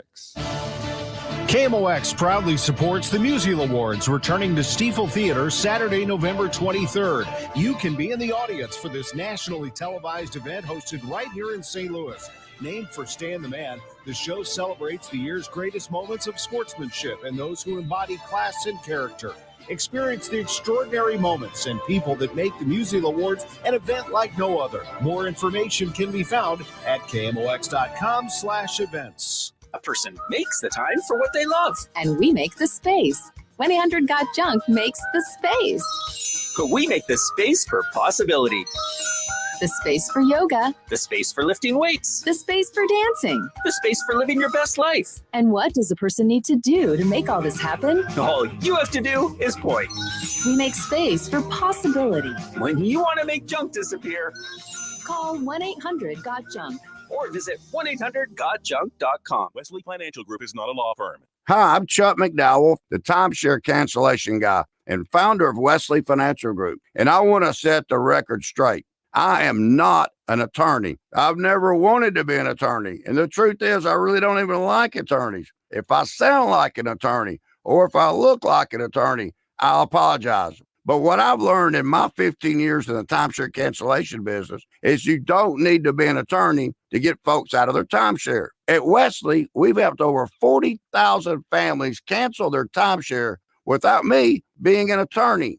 And I want to share with you how we do it. Just give my office a call and you will not talk to an attorney. And I guarantee if we take you as a client, we'll get you out of your timeshare or you'll pay nothing. Call now for your free timeshare exit info kit. Call 800-290-7100. That's 800-290-7100. 800-290-7100. It's a great time to build a Fisher & Fritchel home. Hi, I'm Bernie Miklas. Get $40,000 in free options on homes from their luxurious Heritage Collection during the Windsor Park closeout sale in Lake St. Louis, or with pre-grand opening savings at Harvest and O'Fallon, a master plan community with a town square, pickleball courts, dog parks, and more.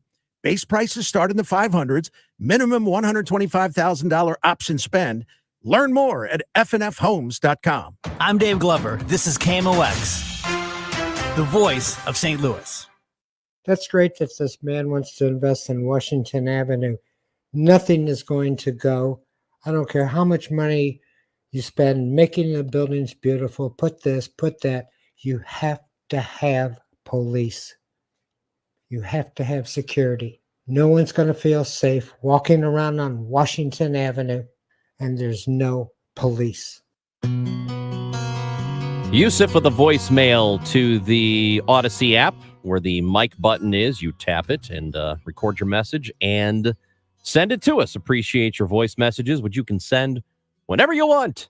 Anytime you can do it here on KMOX. Amy Marks Kors and Chris Ranji. We will be back with you tomorrow at 10 o'clock. But we did talk to Alex Oliver, who is investing in Wash Ave. And I think police presence is going to be a thing. It is definitely by far not even close to being the only thing, because you have to have things that are attractive for people to go to, places to live, places to shop, places to walk around, coffee shops, restaurants, even if it's retail, just something to do on that street that will help bring people in. But it's a combination of all of these things that are going to have to take place. But I'm glad there's somebody who is interested in helping rejuvenate that area. And I hope it works. Are you going to tell us what happened in Canada? Oh, man, I'm still trying to read the story. I'm just now seeing it. But here's the headline. Yeah, he read me this headline.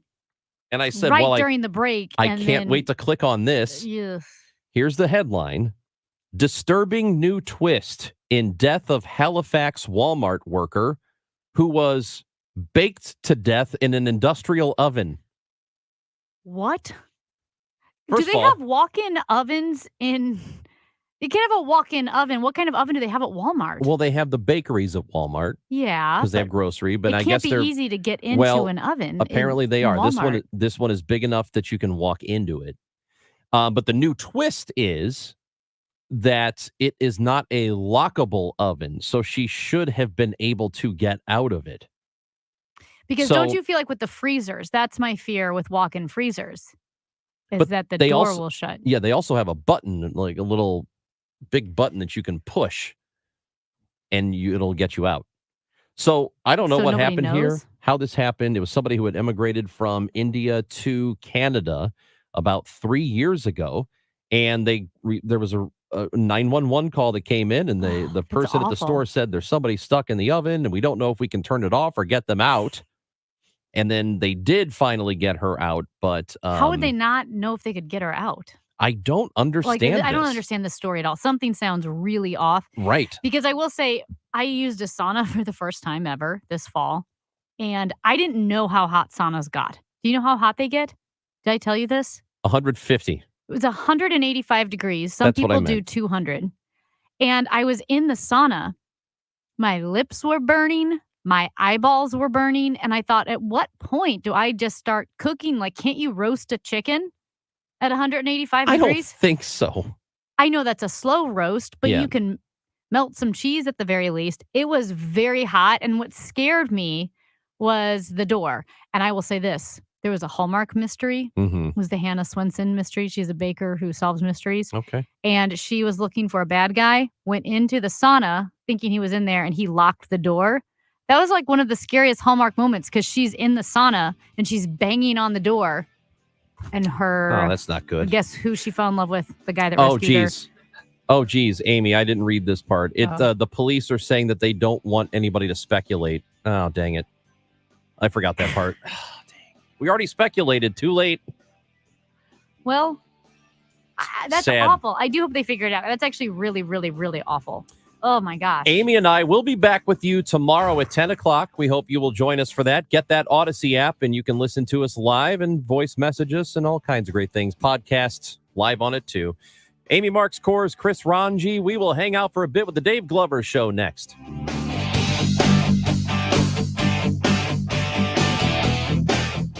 We should lower taxes. Isn't Matt ugly?